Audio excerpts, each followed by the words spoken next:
Ruth Calloway had $412 in her checking account, a mortgage payment due in 6 days, and a new job hauling a dead stranger's belongings to a dumpster for $2 less an hour than she used to make scrubbing office floors. She took it anyway. She had no way of knowing that a loose stone in that stranger's cellar wall was hiding more money than she would earn in 400 lifetimes of other people's trash, or that the old man everyone in Coburn Falls had laughed about for 30 years had been telling the truth the whole time. By the end of this story, I'm also going to share something special with those of you who stick around to the end, something that can help you in your personal life. But first, let's get back to. The call came on a Tuesday morning in October, while Ruth stood at her kitchen counter with the electric bill in one hand and a calculator in the other, trying to make the numbers say something other than what they kept saying. Behind the electric bill sat a small stack of others she hadn't opened yet, sorted in the particular order of urgency she'd learned to sort mail into since Dale died, most pressing on top. Maddie's cereal bowl sat half-finished on the table. Tyler had already left for school, backpack slung over one shoulder. The sneakers he needed replaced 2 months ago still holding together with a strip of duct tape Ruth had wrapped around the sole herself, the same way she'd learned to fix almost everything since Dale died. 3 years. 3 years next month, since the paramedics had loaded her husband into an ambulance outside a half-finished garage addition on Larchmont Street, his tool belt still around his waist, and told her on the phone 20 minutes later that there was nothing more they could do. Dale Calloway had been 41 years old, built like a man who could carry a refrigerator up a flight of stairs by himself, and his heart had simply stopped while he was nailing sheathing to a roof truss. The doctor called it sudden cardiac death, a phrase Ruth had always found strange, because nothing about it had felt sudden to her. It had felt like the entire floor of her life gave way at once and kept falling for months afterward. She'd been 40 when he died. She was 43 now, and most mornings the 3 years in between felt like they'd aged her twice that much. She'd inherited the business along with the grief. Calloway Contracting had 4 open jobs, a truck with 80,000 miles on it, and a loan Dale had personally guaranteed to expand into a second crew the year before he died. Ruth had tried, for about 5 months, to keep it running. She'd hired a foreman, answered the phones, learned more about lien waivers and workers' comp audits than she'd ever wanted to know. It hadn't been enough. 2 clients sued over unfinished work. The foreman quit for a bigger outfit 2 counties over. By the following spring, she'd sold the truck and the tools at a loss just to keep the loan from swallowing the house too, and gone looking for whatever work would take her. She remembered standing in the driveway the day the buyer came for the truck, a contractor from 2 towns over who knew he'd gotten a good deal and didn't hide it, watching somebody else pull out of her driveway behind the wheel of the last thing that still smelled like Dale's coffee and sawdust, and thinking that was surely the last piece of him she'd have to let go of. She was wrong about that. Grief kept finding new things to take for months afterward. Cleaning offices at night had paid the bills for a while. Barely. Then a woman at her church mentioned that Prewitt Estate Solutions was always looking for people who didn't mind hard, unglamorous work, clearing out houses for banks and the county before properties went to auction. Ruth had walked into Gary Prewitt's office expecting to hate it. Instead, she'd found something she was unexpectedly good at. Sorting through what was left of a stranger's life required patience, a strong stomach, and the ability to see a house the way Dale used to. Floor joists and load paths and hidden problems behind a fresh coat of paint. She had all 3. It still didn't pay well. Flat rate per job, a small hourly bump for anything condemned or hazardous, and Gary took his cut off the top before she saw a dime. Some months it covered the mortgage with a little left over. Other months, like this one, it didn't, and Ruth found herself doing the same math over and over at the kitchen counter, as if repeating it enough times might change the answer. $412. Mortgage was $1,140. The car needed new brake pads, which she'd been ignoring for 3 weeks, telling herself the grinding sound was probably nothing.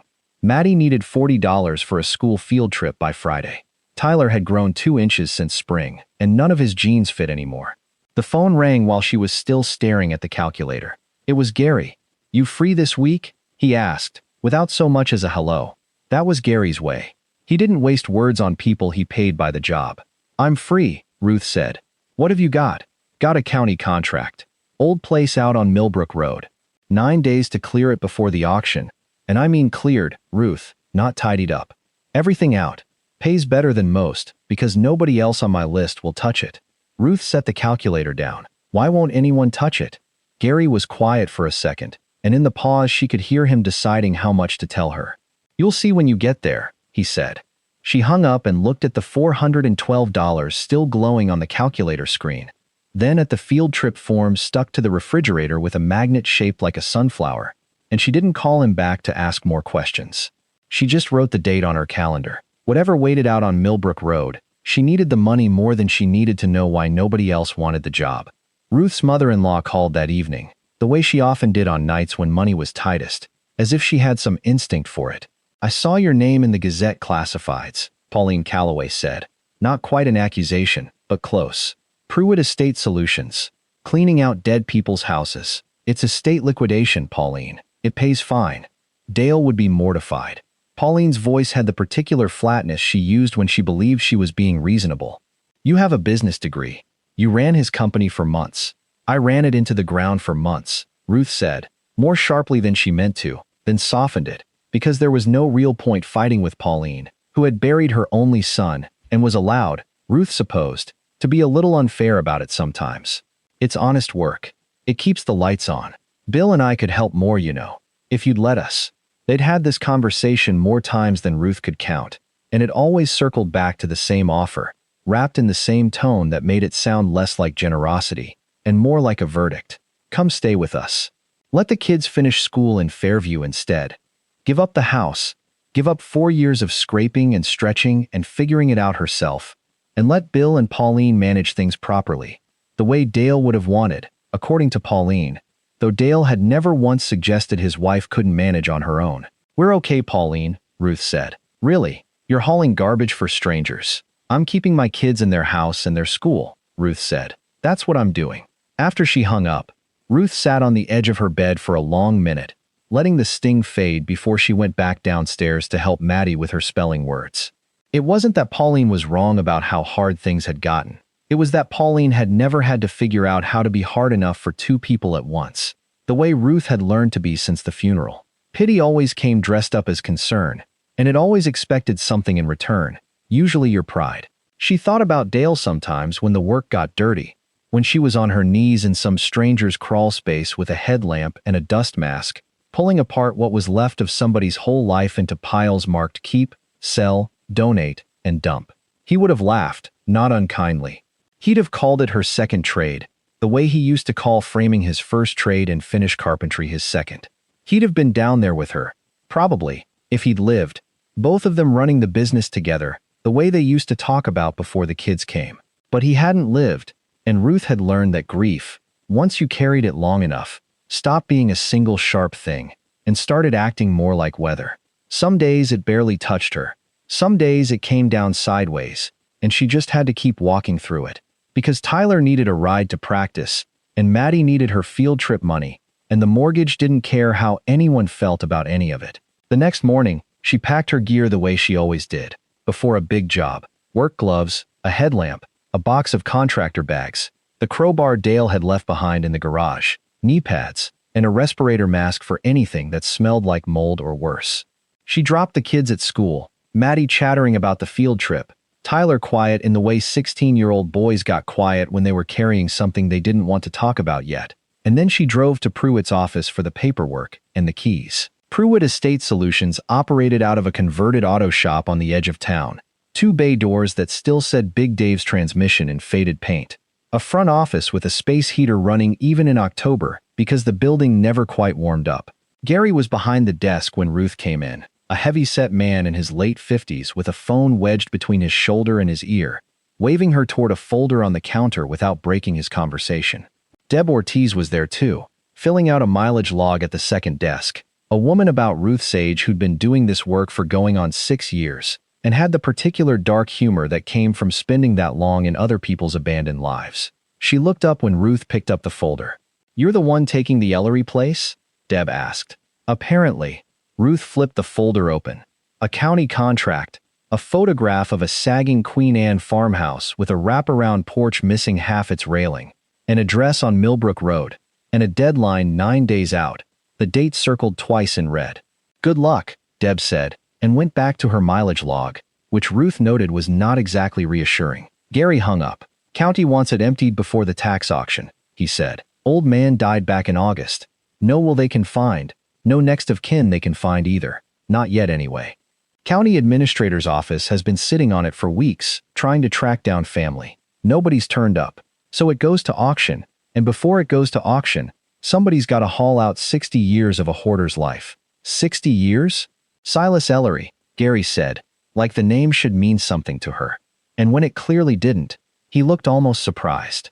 You're not from around here originally, are you? Fairview, before I married Dale. Right. Gary leaned back in his chair.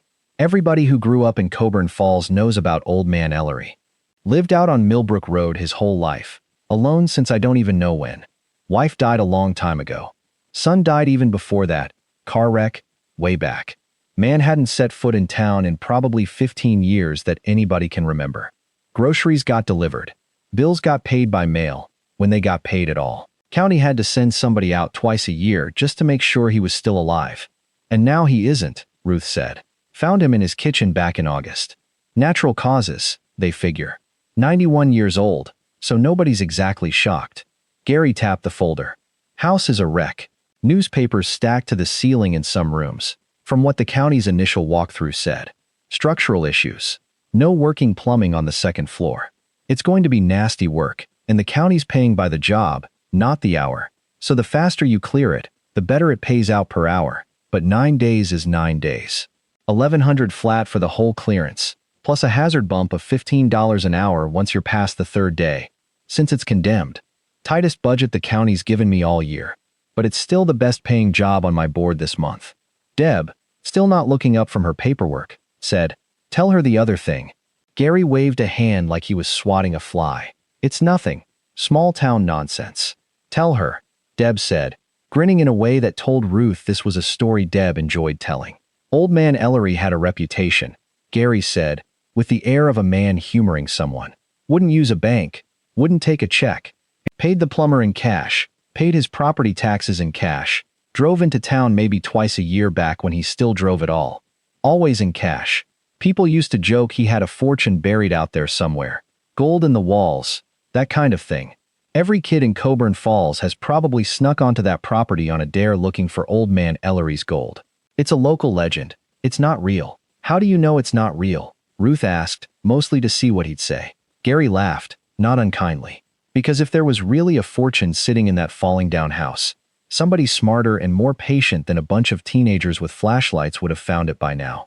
County assessor already walked through it twice. Insurance adjuster went through it. Nobody's found so much as a spare $100 bill. It's just a story people tell because a lonely old man who paid cash for everything is more interesting if you make him into a mystery. He slid a set of keys across the counter. Your job isn't to go treasure hunting. Your job is to get that house empty by next Thursday, so the county can auction the lot. Anything with real resale value. You flag for me, and I'll get somebody out to appraise it. Everything else goes in the dumpster. Clear? Clear, Ruth said, and pocketed the keys. Deb caught her on the way out, dropping her voice just enough to make it feel like a real warning instead of a joke. It's a creepy house, Ruth. I did a walkthrough with the county guy back in September, just to log the condition. Didn't stay long. Something about that place makes your skin crawl, and I've cleared out some genuinely disgusting houses in this job. This one's different. Watch yourself out there. I'll be fine, Ruth said, because she needed the paycheck more than she needed to worry about a story people told teenagers to scare them on a dare. Millbrook Road ran west out of town past the last gas station, and then just kept going. A 2-lane strip of cracked asphalt bordered by fields that hadn't been farmed in years. Gone to seed grass and volunteer trees. Ruth's GPS lost the signal twice before she found the mailbox.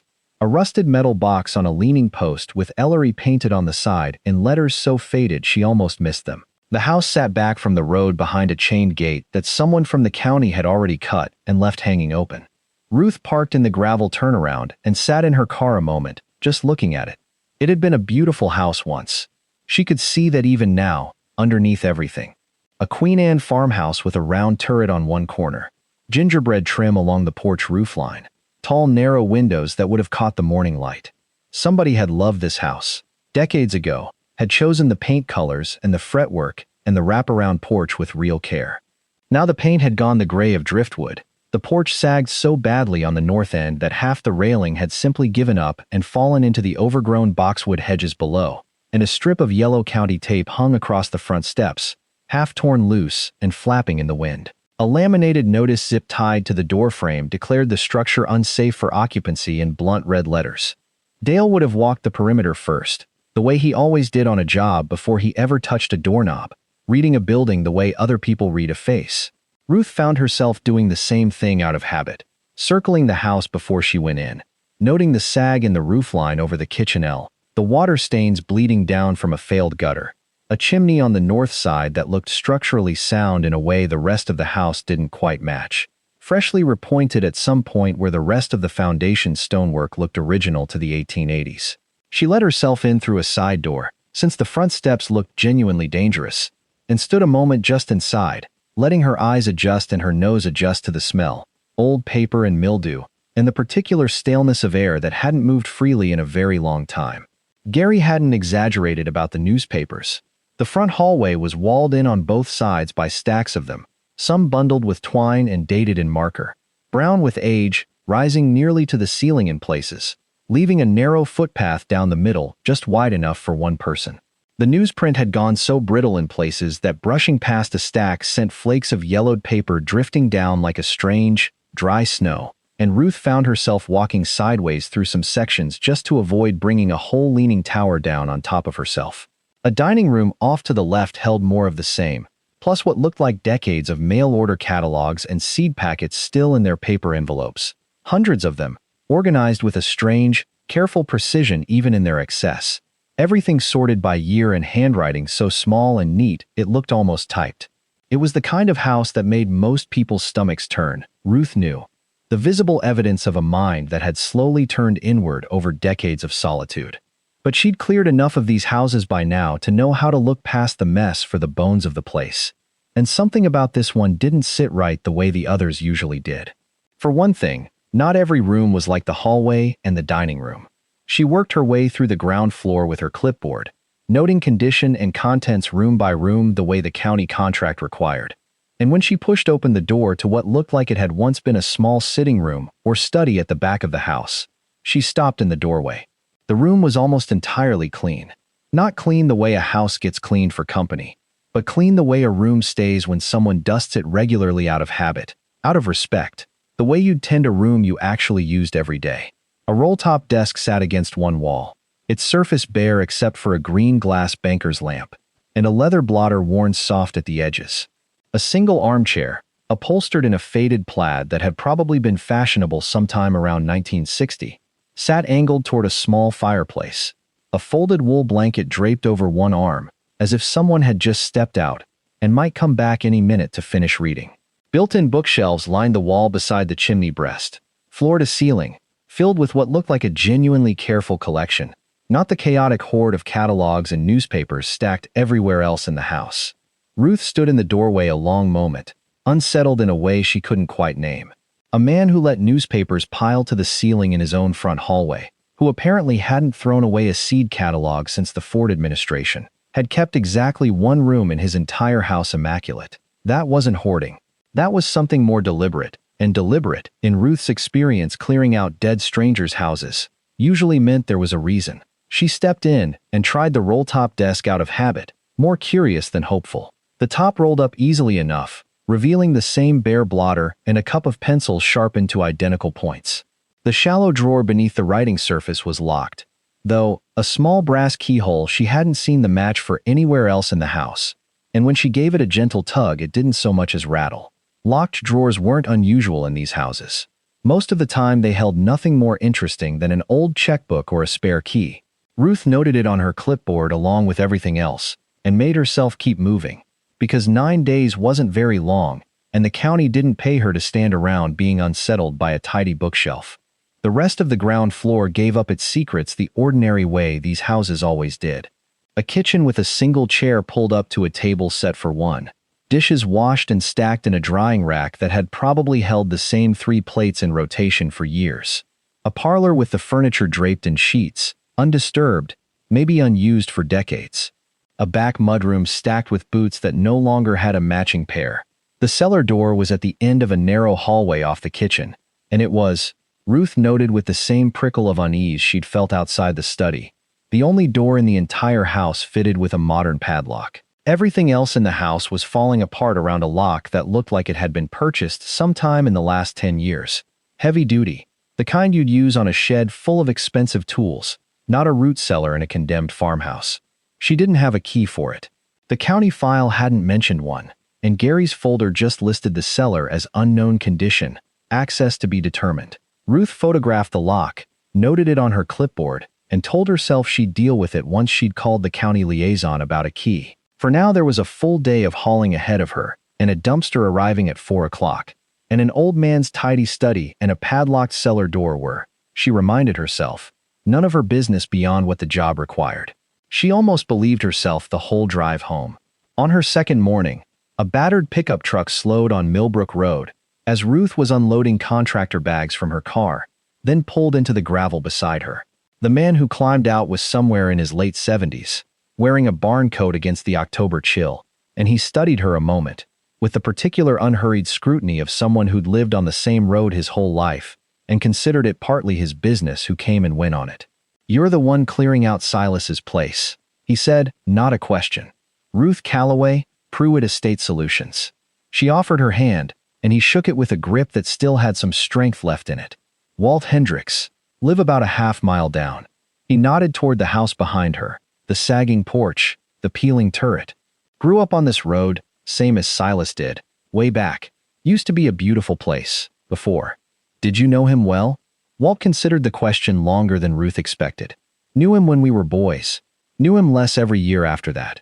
Same as everybody did. He wasn't always like this, you understand. Wasn't always shut up out here talking to nobody." He looked past her toward the house. "Something happened to him, a long time ago. People around here like to joke about it. The cash and the gold and all that nonsense. Like he was just some crazy old miser. Wasn't nonsense to him, I don't imagine. Wasn't a joke. What happened to him? Lost near everything he had once. A long time back. Trusted the wrong people with it." Walt shrugged, the gesture of a man who'd decided a long time ago it wasn't his story to finish telling. After that, he didn't trust banks, didn't trust much of anybody. Buried his wife not too many years later. Buried his boy before that, even. Man just kept building walls, way I always saw it. Around his money, around himself. Can't rightly blame him, when you look at what got taken from him. He tipped his cap. "You're a kind-looking woman to be doing this work. Just watch yourself. Old houses like that hold on to things."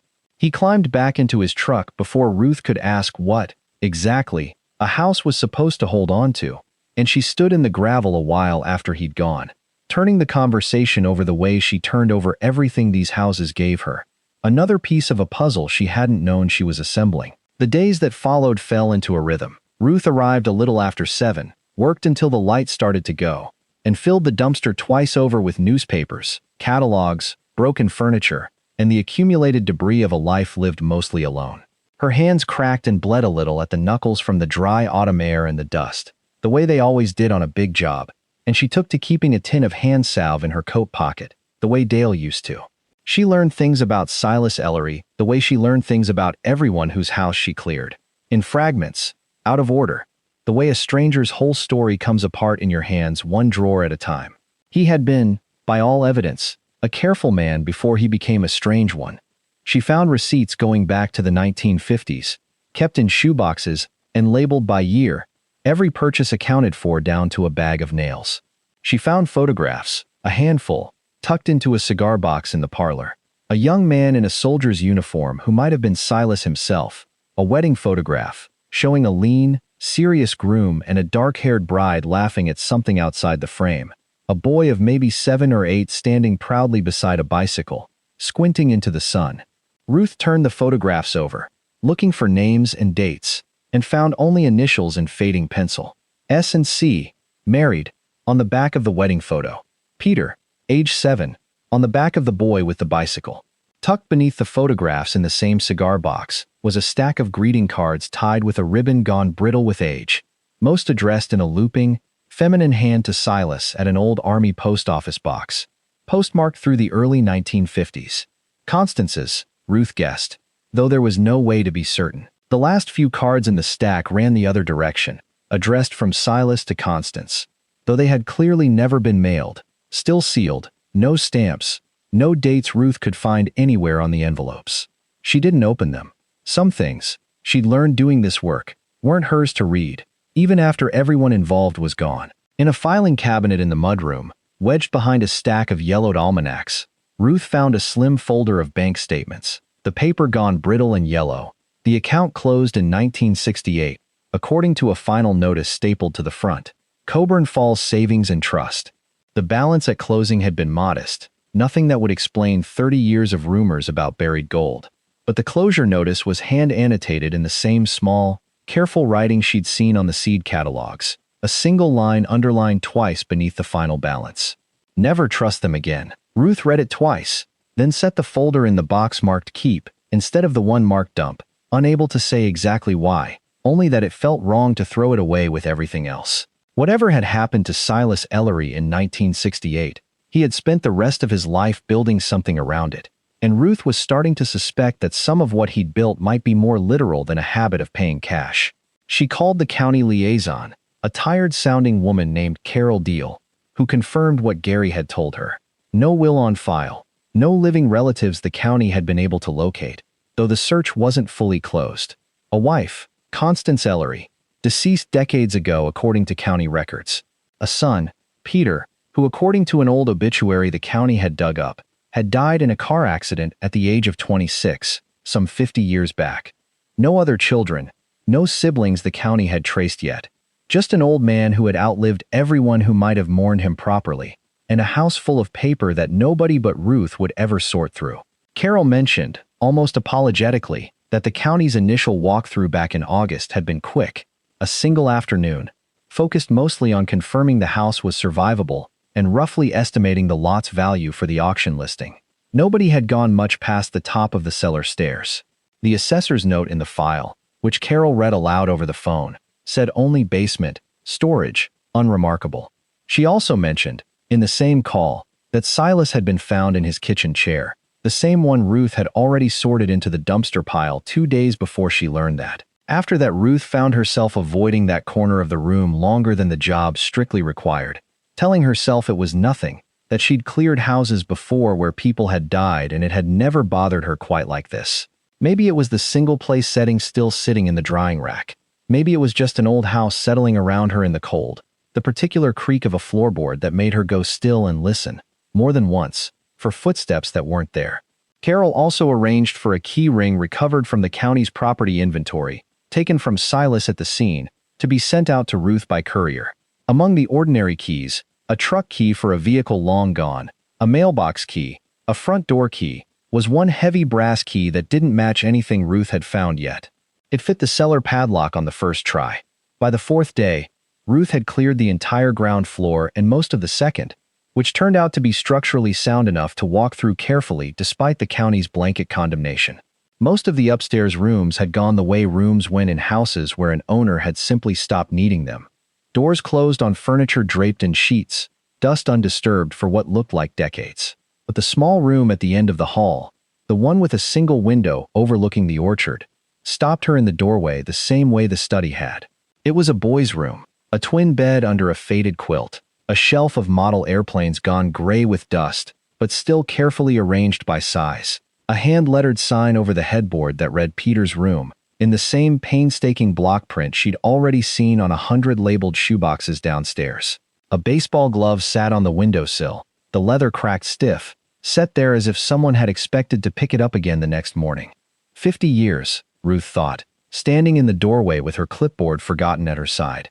50 years since a car wreck had taken a 26-year-old man, and his father had kept this room exactly as it must have looked when Peter was still young enough to need it. Long after Peter himself had grown, moved out, and lived some kind of adult life that ended on a road somewhere Ruth would probably never know the name of. She understood, standing there, a little more of what she'd felt downstairs in the study. Silas Ellery hadn't let go of very much at all. He had simply built a very large house to hold on to everything he refused to lose twice. She closed the door gently when she left, the way you'd close a door on a room where someone was sleeping, and did not put Peter's room on the list for the dumpster that day. She told herself she'd get to it eventually. She never quite managed to. She was ahead of schedule, which mattered, because the cellar was still waiting, and something about it kept nagging at her every time she walked past that hallway. On the morning of the 5th day, before she drove out to Millbrook Road, Maddie asked at breakfast whether they'd have money for Christmas this year, the way only a 10-year-old could ask a question like that, straightforward and unguarded. No idea how the words landed. "We'll have Christmas," Ruth told her, and meant it, though she had no idea yet how. "Maybe not a big one, but we'll have one. Sarah's mom said we could come over," Maddie said, not looking up from her cereal. "If we needed to." Ruth smiled and told her that was kind of Sarah's mom, and that they wouldn't need to, and got Maddie onto the bus a few minutes later with her field trip money finally paid in full, and sat in her car in the driveway afterward longer than she meant to, both hands on the wheel, not crying exactly, just breathing. Tyler had been quieter that week than usual, the particular quiet she'd learned to worry about since Dale died. Before we find out what happened next in the story, I want to take a brief moment to speak directly to anyone watching who might be going through their own sudden, overwhelming transition. If you are navigating a bitter divorce, the loss of a spouse, or a financial shock, you know the hardest part isn't just the money. It's not knowing what to do first. That is exactly why we created the Phoenix Blueprint. It is a practical, step-by-step guide for starting over. It doesn't have fluffy affirmations or vision boards. It is a tactical survival manual. It gives you the exact checklist for the first 48 hours, including the one rule you must follow. Do not make any decision you cannot reverse. It includes the Found Money worksheet, showing you exactly how to check state databases, because 1 in 7 Americans actually has unclaimed money waiting for them right now. It even gives you word-for-word boundary scripts to use when family members pressure you for money or try to make decisions for you. You can get the entire guide right now for just $17. If you're watching on your TV, just pull out your phone, open your camera, and scan the QR code on the screen right now. If you're on a computer or phone, click the top link in the description. You don't have to figure this out alone. Now, let's get back to the story. And when she'd finally asked him about it 2 nights before, sitting on the edge of his bed while he pretended to do homework, he'd told her, almost angry about it, that a kid at school had made a comment about her job.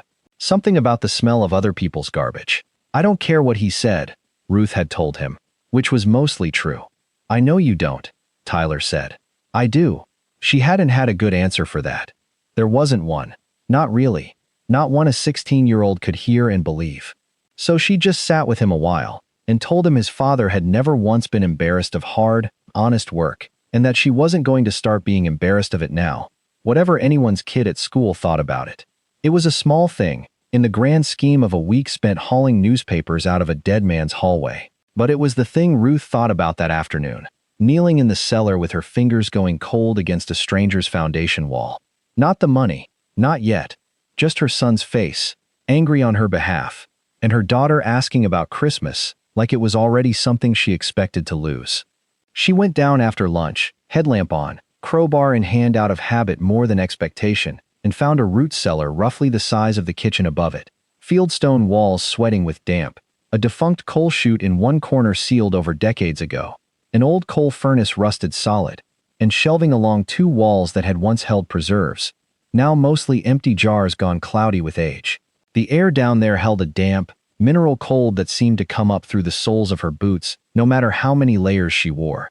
And the only sound besides her own breathing was water somewhere behind the walls, dripping slow and patient, the kind of sound that had probably gone unheard for as long as the house had stood. It should have been the least interesting room in the house. Instead, Ruth stood at the bottom of the stairs a long moment, running her headlamp beam along the walls, feeling the same prickle she'd felt outside the study on her first day. The footprint was wrong. She'd measured the house from the outside on her first walkthrough out of habit, pacing the foundation and jotting rough dimensions on her clipboard the way Dale had taught her, because a building would always tell you the truth about its own shape if you bothered to check it against what the inside was showing you. The cellar, by her count, was running short by roughly 10 feet along the north wall, compared to the exterior foundation line. 10 feet wasn't nothing. 10 feet was a room. She walked the north wall slowly, running her palm along the fieldstone the way Dale used to run his hand along a wall to feel for the give in old plaster, for the places where a house told you the truth even when it looked fine to the eye.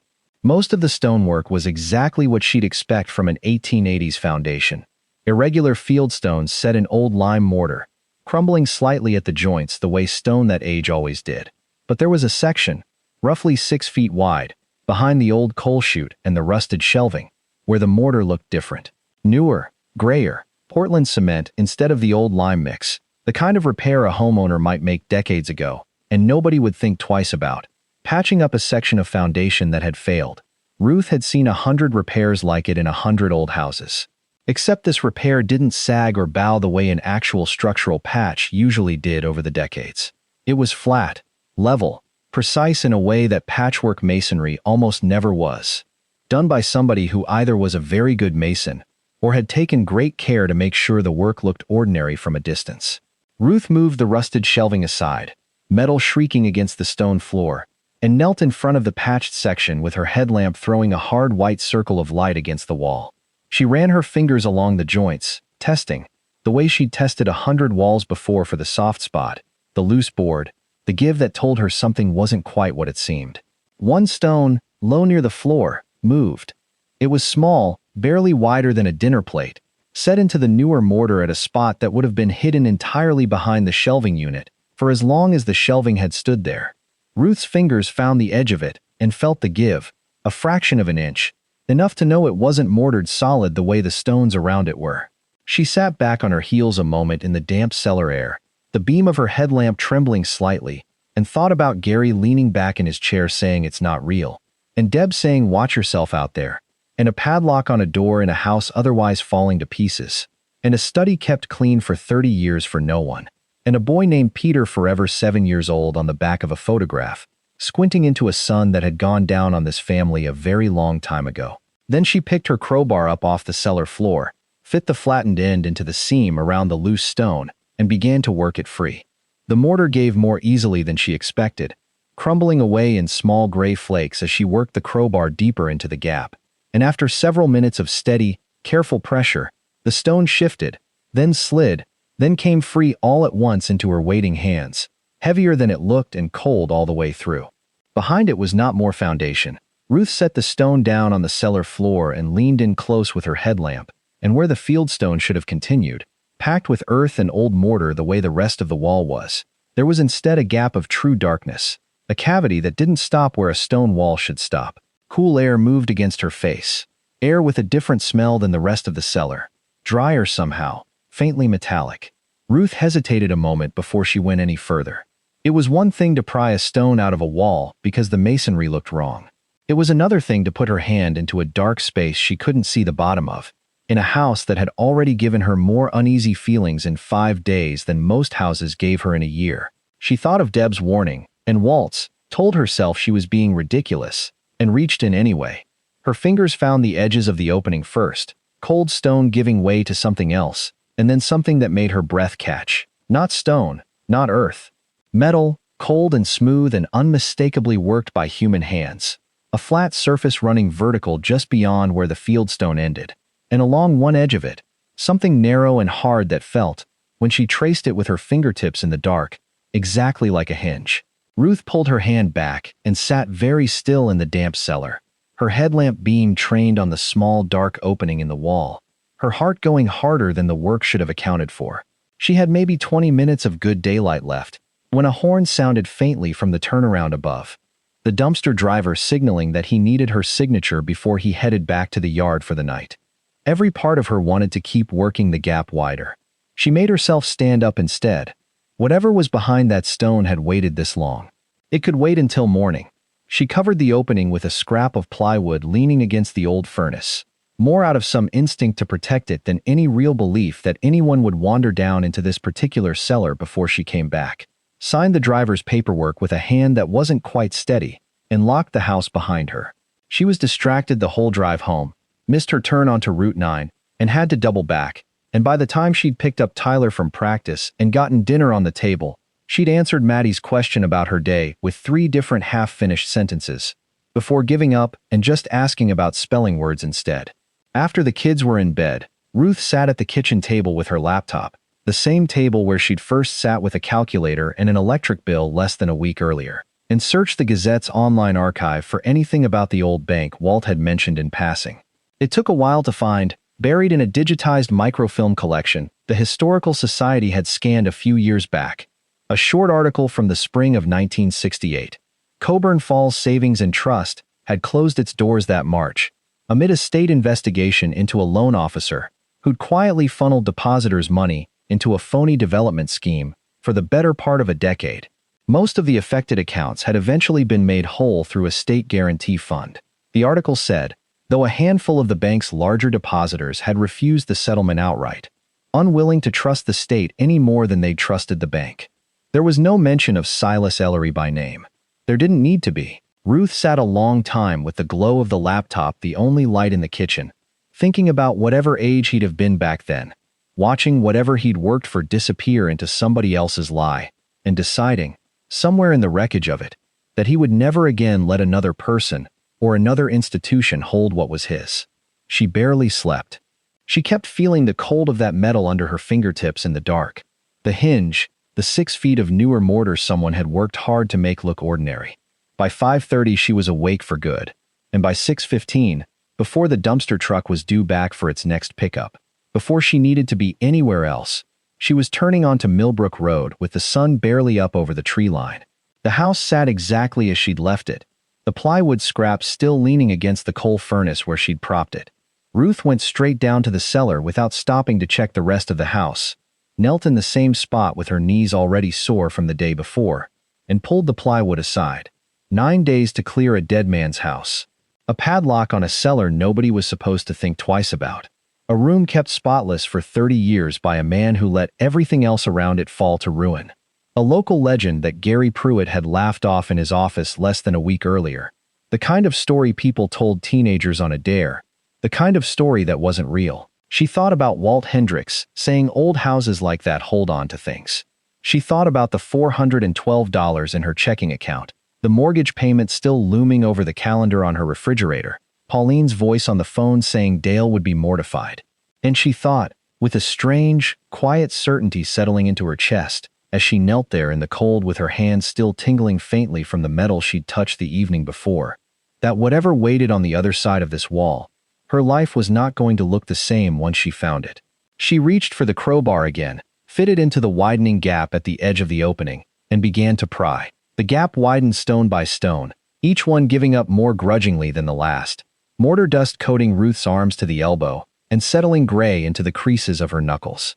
Twice the crowbar slipped and cracked against her forearm hard enough to leave a mark she wouldn't notice until that evening, and once she had to stop entirely, breathing through her nose against a wave of dust that caught in the back of her throat and wouldn't clear.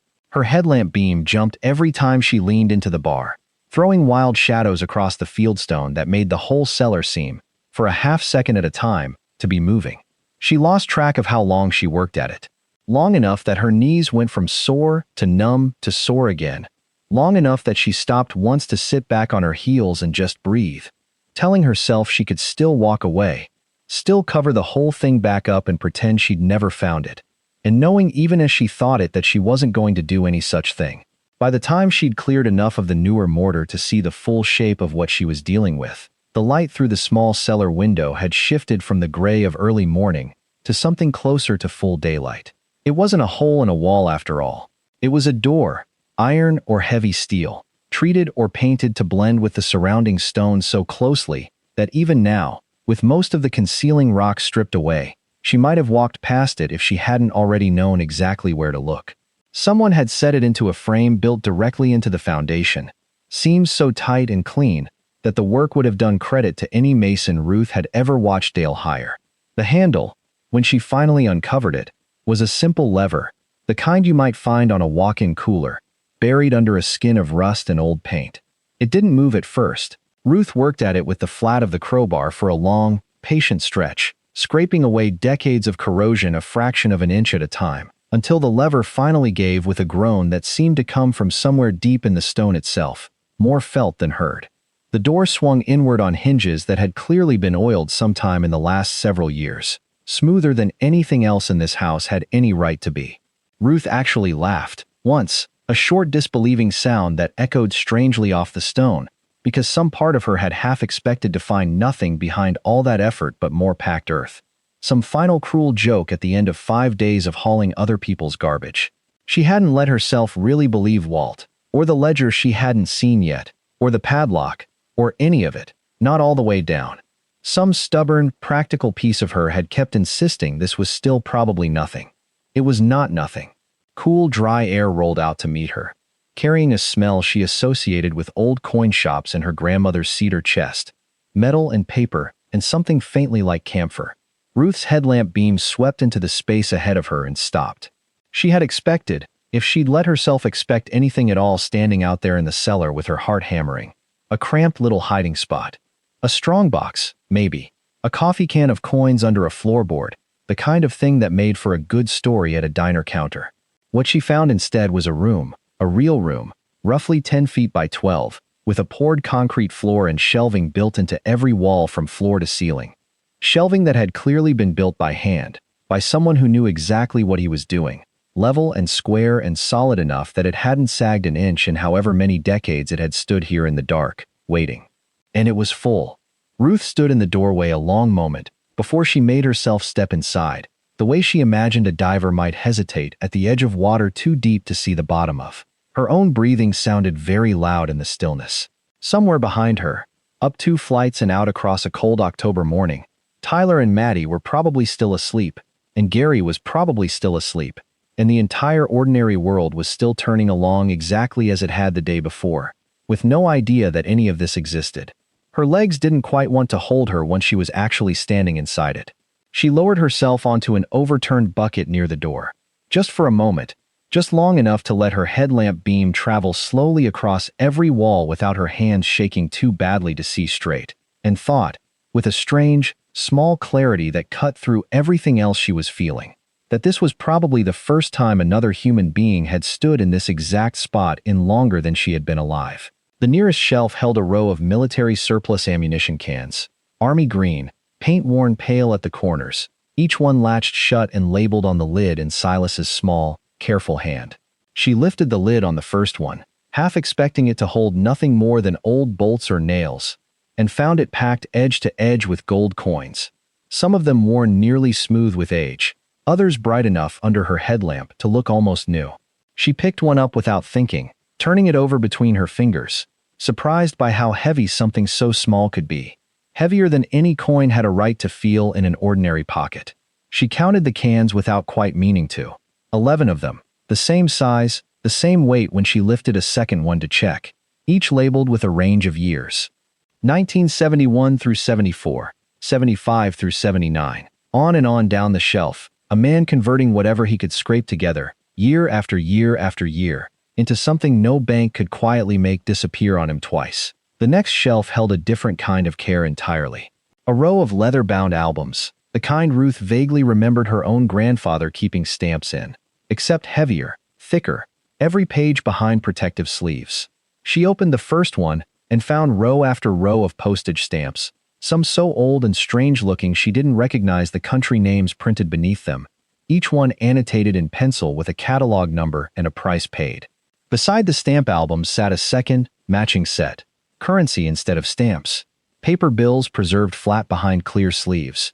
Denominations and designs Ruth had never once seen in circulation. Notes that predated her own grandparents by a generation or more. A locked steel box, smaller than a bread box but heavier than it had any right to be, sat on a low shelf near the back wall. Ruth found the key for it eventually, on the same heavy ring the county had sent her. A small one she'd assumed belonged to some cabinet she hadn't found yet. Inside, wrapped in cloth gone soft with age, was jewelry. A strand of pearls, cool and heavy in her palm. A ring with a stone large enough that her first instinct was to assume it was costume glass, until she held it to the light and watched it throw color across the concrete floor in a way glass never quite managed. A man's gold pocket watch, engraved on the back in script too worn to read clearly anymore. A brooch shaped like a bird in flight, small diamonds tracing the edges of its wings. Constance's, Ruth thought, and set the box down with more care than she'd handled anything else in this house. She thought of the sealed, unmailed letters upstairs, addressed from Silas to a wife 30 years gone. and had to stop a moment, sitting back on her heels in the cold little room, before she trusted herself to keep going. She made herself stand and step back toward the doorway for a moment, needing air that didn't taste quite so much like an old man's whole life pressed into one small room. That was when she noticed the small electric unit humming quietly near the ceiling in the far corner, vents running along the top of the wall, a dehumidifier wired into the same circuit as the lights, running on a timer that must have clicked on and off, unattended, for years after Silas had gotten too old and too weak to climb down here himself. He had thought of everything. He had built a room to outlast him, and it had, faithfully, keeping the damp Coburn Falls air from ever once touching what he'd spent 60 years protecting. There was more. A shallow drawer built into the shelving held stock certificates. Dozens of them, ornate old paper with engraved borders. Company names Ruth half recognized, and others she'd never heard of at all. Some of them, she'd learn later, for companies that hadn't existed in 50 years, worth nothing now except as paper and ink. Others, it would turn out, had simply gone on compounding quietly in the dark this entire time, the way money sometimes does when nobody disturbs it. A separate fireproof box held property records, the original deed to the land going back 3 generations of Ellery before him, and a stack of tax receipts paid in full, in cash, every single year without exception, going back to 1969. A separate folder held savings bonds by the dozen, purchased a few $100s at a time across 5 decades, the kind of small, stubborn, recurring habit that adds up to something enormous, only once you stop adding and start multiplying. 2 paintings leaned against the back wall, wrapped in what looked like old bedsheets, neither one museum-sized. But when Ruth carefully lifted a corner of fabric on the first, she found herself looking at a farmhouse very like this one, rendered in oil, signed in the corner with a name she didn't recognize, but that looked, to her untrained eye, genuinely old. A note tucked behind the frame, in Silas's hand, read simply, "My mother's. Sold everything else after the funeral. Kept this." Tucked between 2 of the ammunition cans, almost easy to miss, sat a small ring box gone soft and gray at the corners.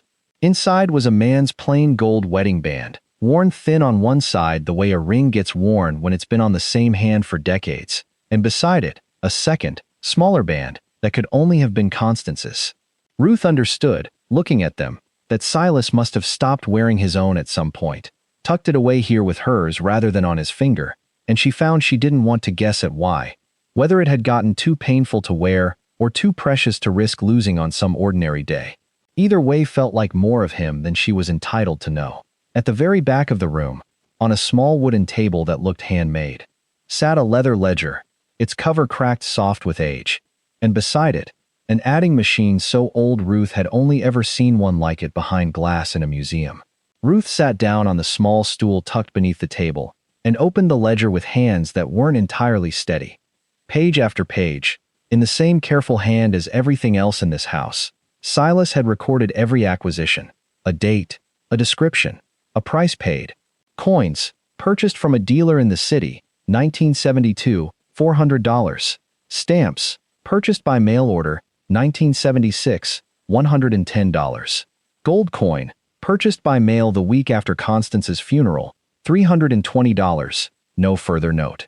Government bond, purchased at the post office, 1983, $500.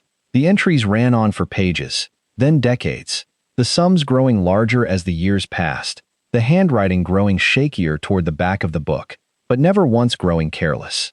Somewhere in the middle of the ledger, without any note or explanation, the entries simply stopped mentioning a farm he was saving toward, or a family he was providing for, and started reading like what they'd actually become, the record of a man with nothing left to build but a number. The last entry was dated a little more than 15 years back.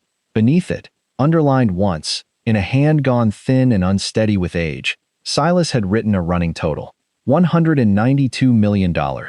Ruth read the number 3 times before she let herself believe it, and even then she understood, doing the rough math in her head, that whatever this collection had been worth when an old man's hand finally grew too tired to keep adding, gold and rare paper and stock in dead and living companies alike had not exactly gotten cheaper in the years since. Whatever the ledger said, it was already old news to the world outside this room. For one dizzy, unguarded second, Ruth let herself imagine it. Tyler's shoes that actually fit. The brake pads she'd been ignoring for 3 weeks. Maddie never again having to ask, in that small, unguarded voice, whether they'd have money for Christmas this year. Pauline's voice in her head, still saying Dale would be mortified, and Ruth almost laughing out loud, alone in a dead man's hidden room, at the thought of what Pauline was eventually going to have to say about this. Then she closed the ledger, gently, the way you'd close a book belonging to someone else's house, and made herself stop imagining anything at all, because none of this was hers yet, and she had learned a long time ago not to spend money she didn't have. She sat with it open on her lap for a long time, longer than she meant to, until her legs had gone stiff from the cold concrete, and her headlamp had started to flicker its low battery warning. She made herself stand, made herself walk back out through the narrow gap in the wall, up the cellar stairs, into a kitchen gone bright with a morning that had somehow kept right on happening the entire time, and stood there a moment just breathing ordinary air, letting her eyes adjust to daylight the way they'd adjusted to the dark 2 hours before. She thought of the locked drawer in the study. She had noted it on her clipboard on her very first day in this house and moved on, the way she'd moved on from 100 small oddities in 100 other houses. But nothing about this house had turned out to be ordinary, and Ruth found herself walking down the hall toward the study before she'd fully decided to, the crowbar still in her hand. She passed the foot of the stairs on her way, and stopped there a moment, looking up toward the second floor, toward a small room at the end of the hall with a model airplane shelf and a baseball glove going stiff on the windowsill. She understood it now in a way she hadn't quite let herself understand it 2 days earlier. Silas hadn't kept Peter's room exactly as it was out of simple grief. Or not only that, he had been practicing, in that room, for 60 years, the same thing he'd built an entire hidden chamber to do down in the cellar, holding on to something so tightly that letting the rest of the world fall apart around it started to feel like the only kind of safety he had left. She hadn't cleared that room yet. Standing there now, she thought she understood, finally, that she probably never would. The lock gave up faster than she expected, a small, cheap thing compared to the padlock on the cellar door, more a matter of privacy than real security. The drawer slid open to reveal a single envelope, thick, unsealed, 3 words written across the front in Silas's unmistakable hand. To whoever finds this. Ruth carried it to the one clean armchair in the house, and sat down before she opened it, the wool blanket still draped over the arm, exactly where Silas had apparently left it years before. Inside were several pages, folded twice, the paper gone soft at the creases from being folded and unfolded more than once, as if he'd taken it out and read it back to himself more than a few times over the years, checking his own words the way other people checked a wound to see if it had healed. To whoever finds this, if you are reading these words, then either my family has finally come looking for what's left of me, or a stranger has found their way into a part of my house I built to keep strangers out of. I don't know which of you this will turn out to be. I have thought about that more than almost anything else in these last years, lying awake at night, wondering who would eventually stand where you are standing now. I never landed on an answer. I'm writing this anyway, because a man ought to leave some kind of account of himself, even if nobody ever reads it. My name is Silas Ellery. I was born on this land in 1934, and I expect to die on it too, one way or another, whenever that comes. I worked at the Rourke manufacturing plant outside town for the better part of 30 years. A machinist, good with my hands, careful with my money the way my father raised me to be. By 1968, I had 11 years of savings sitting in an account at Coburn Falls Savings and Trust. Money I'd set aside for a farm of my own, a family, a future I could see clearly enough to plan for. That March, the bank collapsed.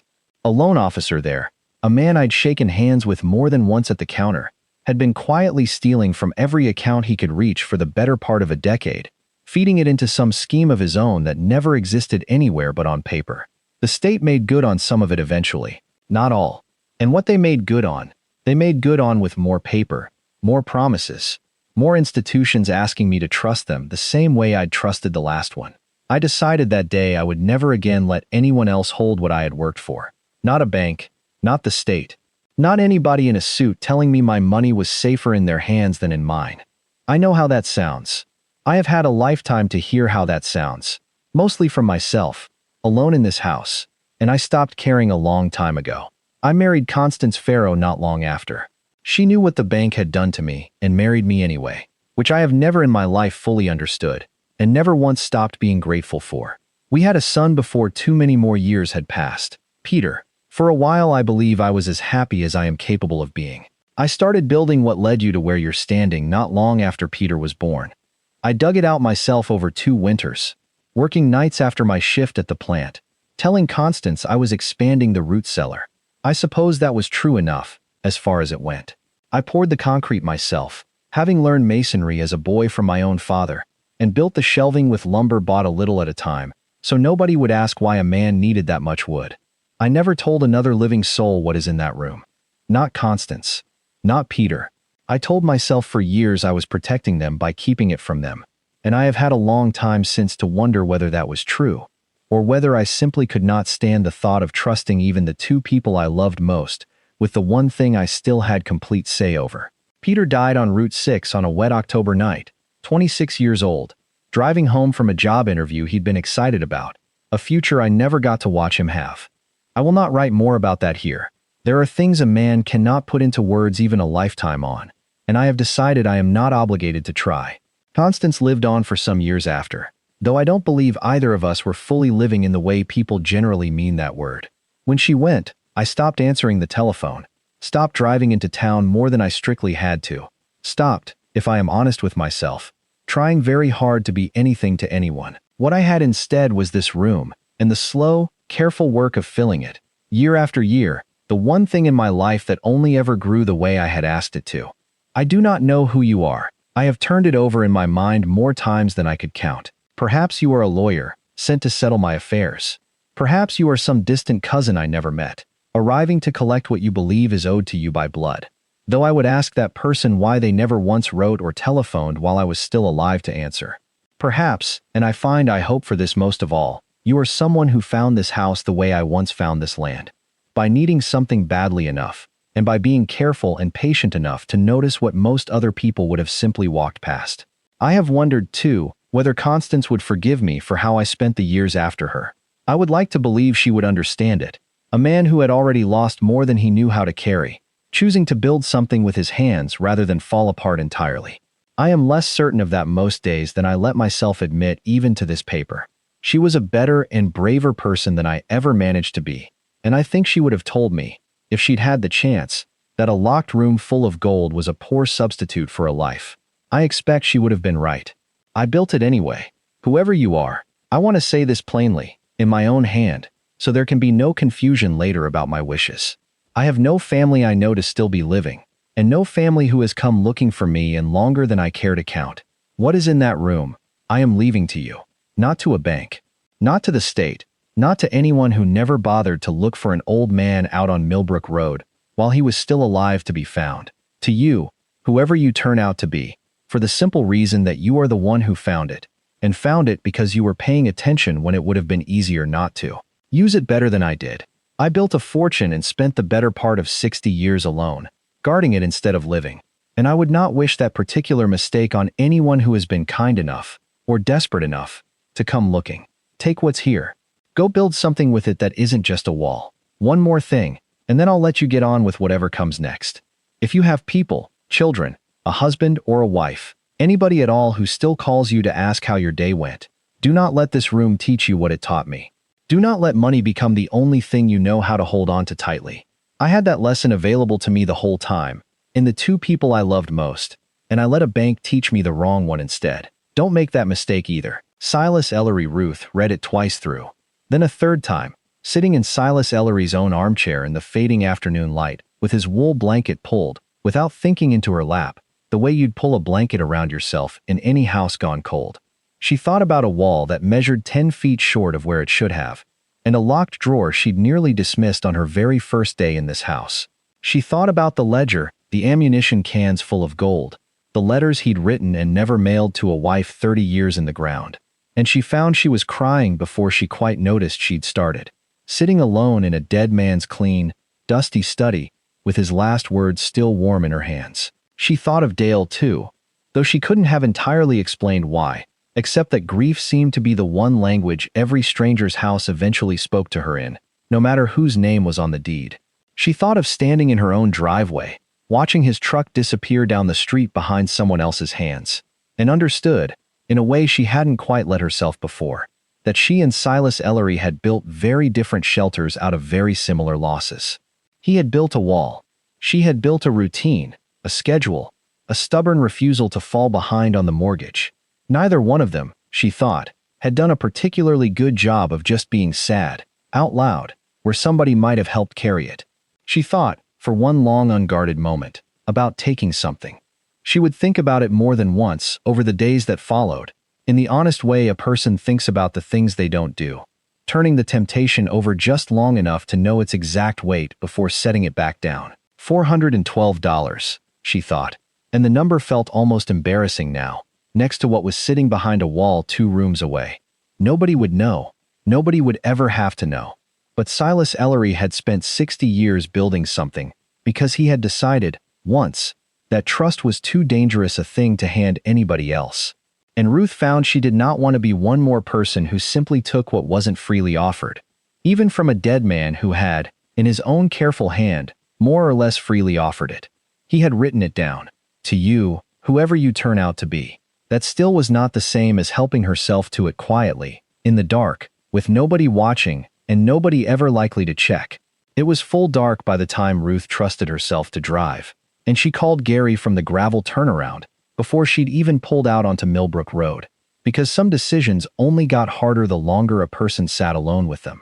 Ellery Place, she said, the moment he picked up. Gary, I need you to sit down. I'm standing in my kitchen. Ruth, it's 8 o'clock at night. There's a room behind the cellar wall, a hidden room. Silas built it himself, decades ago. She made herself say the rest of it plainly, the way she would have wanted someone to say it to her. It's full of gold, jewelry, old stock certificates, a stamp and currency collection worth I don't even know what yet. There's a ledger. His own count, from about 15 years back, said close to $200 million. It's almost certainly worth more than that now. The silence on the other end of the line went on long enough that Ruth pulled the phone away from her ear to check the call hadn't dropped. You're serious, Gary finally said. I'm serious. There's a letter too. Handwritten, signed, dated. He says he wants whoever found it to have it. Jesus Christ. A pause, and then, in a different voice, the voice Ruth recognized from a lifetime of watching men do quiet math in their heads about things that weren't theirs yet. Okay. Listen to me. Don't touch anything else tonight. Lock the house, and I mean lock it properly, and don't tell anybody. Not Deb, not your mother-in-law, nobody. This is a legal minefield, Ruth, you understand that. That contract you signed has language in it, standard for county jobs. Anything of significant value discovered in the course of the work gets reported through the company and handled according to the county's instructions. I'm not saying that to scare you. I'm saying it because if we don't do this exactly right, the county could pull the whole contract, and then neither one of us sees a dime of anything, and you could end up in a worse mess than you're already picturing. I'm not trying to keep anything, Gary. I'm calling you because it's the right thing to do. What happens to my cut? Gary said. Then, seeming to hear himself, added quickly, I mean the company's cut. There's got to be some kind of finder's arrangement, some percentage, whatever the county typically works out for something like this. I don't know, Gary. I haven't gotten anywhere near that far. No, of course you haven't. I'm just thinking out loud. He wasn't. Not really. And they both seemed to know it. But Ruth let it go, too tired to fight 2 battles inside the same phone call. I know that. I do know that. He didn't sound entirely convinced of his own reassurance.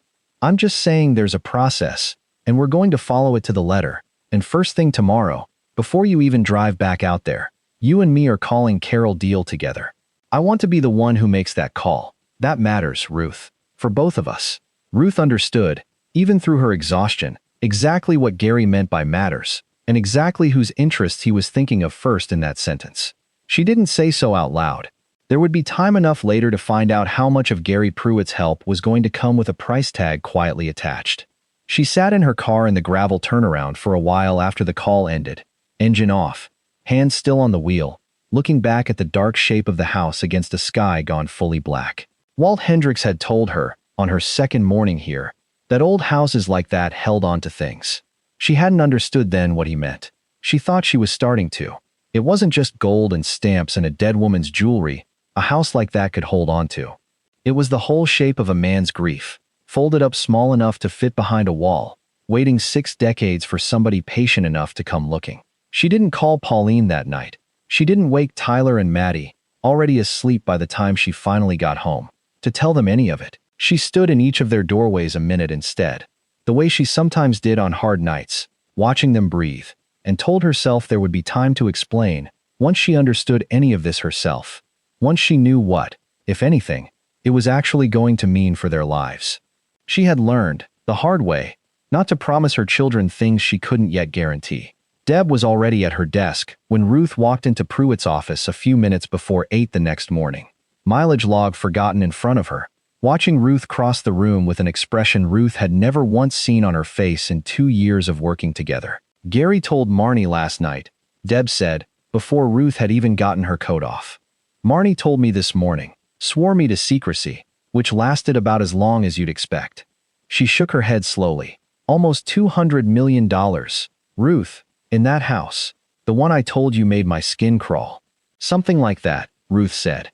"Maybe more, once it's all counted properly." Deb was quiet a moment, and when she spoke again, some of her usual dry humor had gone out of her voice entirely. "I told you to watch yourself out there. I meant watch yourself, not go get rich in a basement." She almost smiled. "I'm glad it was you. I want you to know that, out of everybody Gary could have sent out to that place, I'm glad it was you who found it. You could have drawn that job just as easily," Ruth said. "You were the one who did the county walkthrough first." "I stood at the top of those cellar stairs for 30 seconds and turned right back around," Deb said. "Some of us have good instincts about creepy houses. Some of us have your kind of patience. Turns out patience pays better." This time she did smile, small and real. "Go find Gary. He's been pacing since 7. Ruth didn't entirely trust herself to answer any of that without her voice breaking, so she just nodded and went to find Gary before the moment could ask anything more of her than she had left to give it. Gary called Carol Deal at 8 that same morning, with Ruth on speakerphone in his cramped office, both of them still rehearsing what to say when Carol picked up on the second ring. Carol's reaction, once she understood what they were telling her, sat somewhere between disbelief and something that sounded almost like relief, as if some part of her had never quite believed the county's paperwork on that house was as unremarkable as the file claimed. She asked careful, precise questions, took careful, precise notes, and told them the county attorney's office would need to be brought in immediately, along with a licensed appraiser, and that everything found would need to be secured and inventoried before anyone, including Ruth, touched another item in that room. Something this size, she warned them, would not move quickly. Probate on an estate with no will and no confirmed heirs could take the better part of a year, even in ordinary circumstances. And these were not going to be ordinary circumstances. "I have to be honest with you both," Carol said, near the end of the call. "Something like this doesn't stay quiet in a county this size. I'll do everything on my end that I can, but probate filings become public record the moment they're entered, and people watch those filings, especially when there's no clear will attached to a piece of property. The appraiser I'm bringing in is licensed through the state, name of Dennis Okafor, does this kind of work for 3 counties around here, and he's good. But even his office has a public intake log. If Mr. Ellery has any family left anywhere in this country, they may find out about this a good deal faster than any of us would like." Ruth thought about the sealed letters upstairs, addressed to a woman 30 years gone, and about Silas's own handwriting perhaps, "You are some distant cousin I never met, arriving to collect what you believe is owed to you by blood," and felt something cold settle low in her stomach that had nothing to do with the cellar. The house looked different by the next afternoon, though nothing about it had actually changed.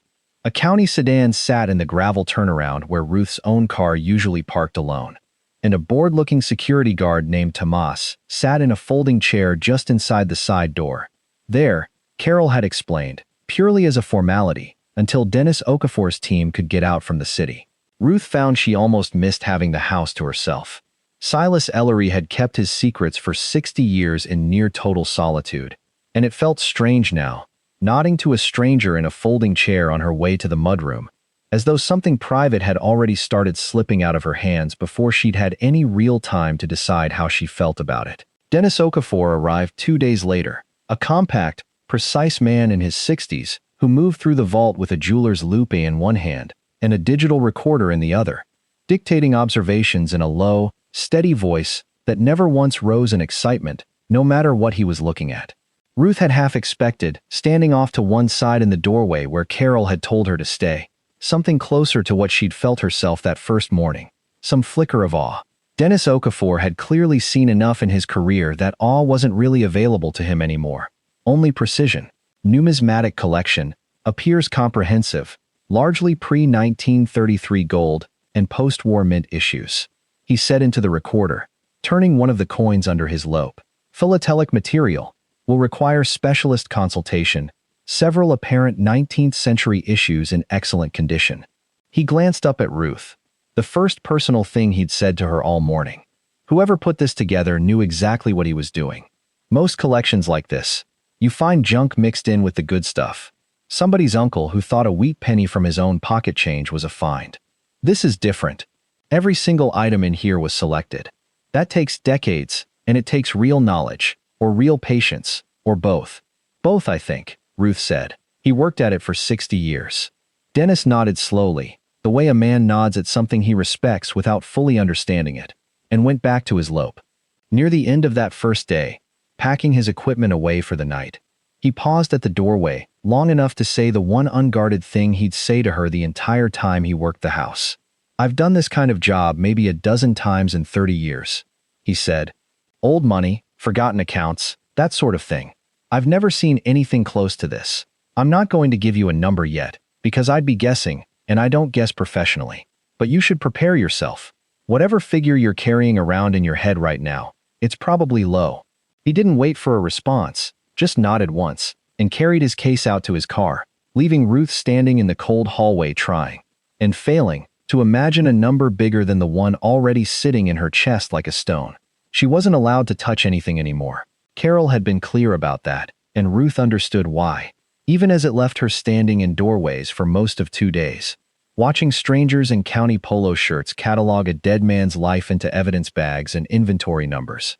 Item 461, item 462, the ammunition cans she'd counted by hand, now sitting open on a folding table with a numbered card propped beside each one.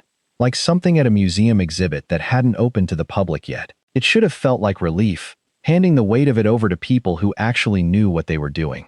Mostly it felt like standing at the edge of her own front yard, watching something private get slowly, carefully, unavoidably turned into a file.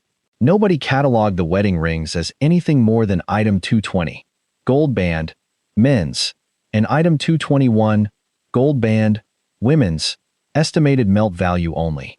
Nobody read the unmailed letters at all, just photographed them where they lay, sealed, and moved on to the next shelf. Ruth understood that was simply how the process worked, that a county appraiser wasn't in the business of grief, only value. She found herself glad anyway that she had been the one to read what could be read first, even if she'd never opened the ones still sealed.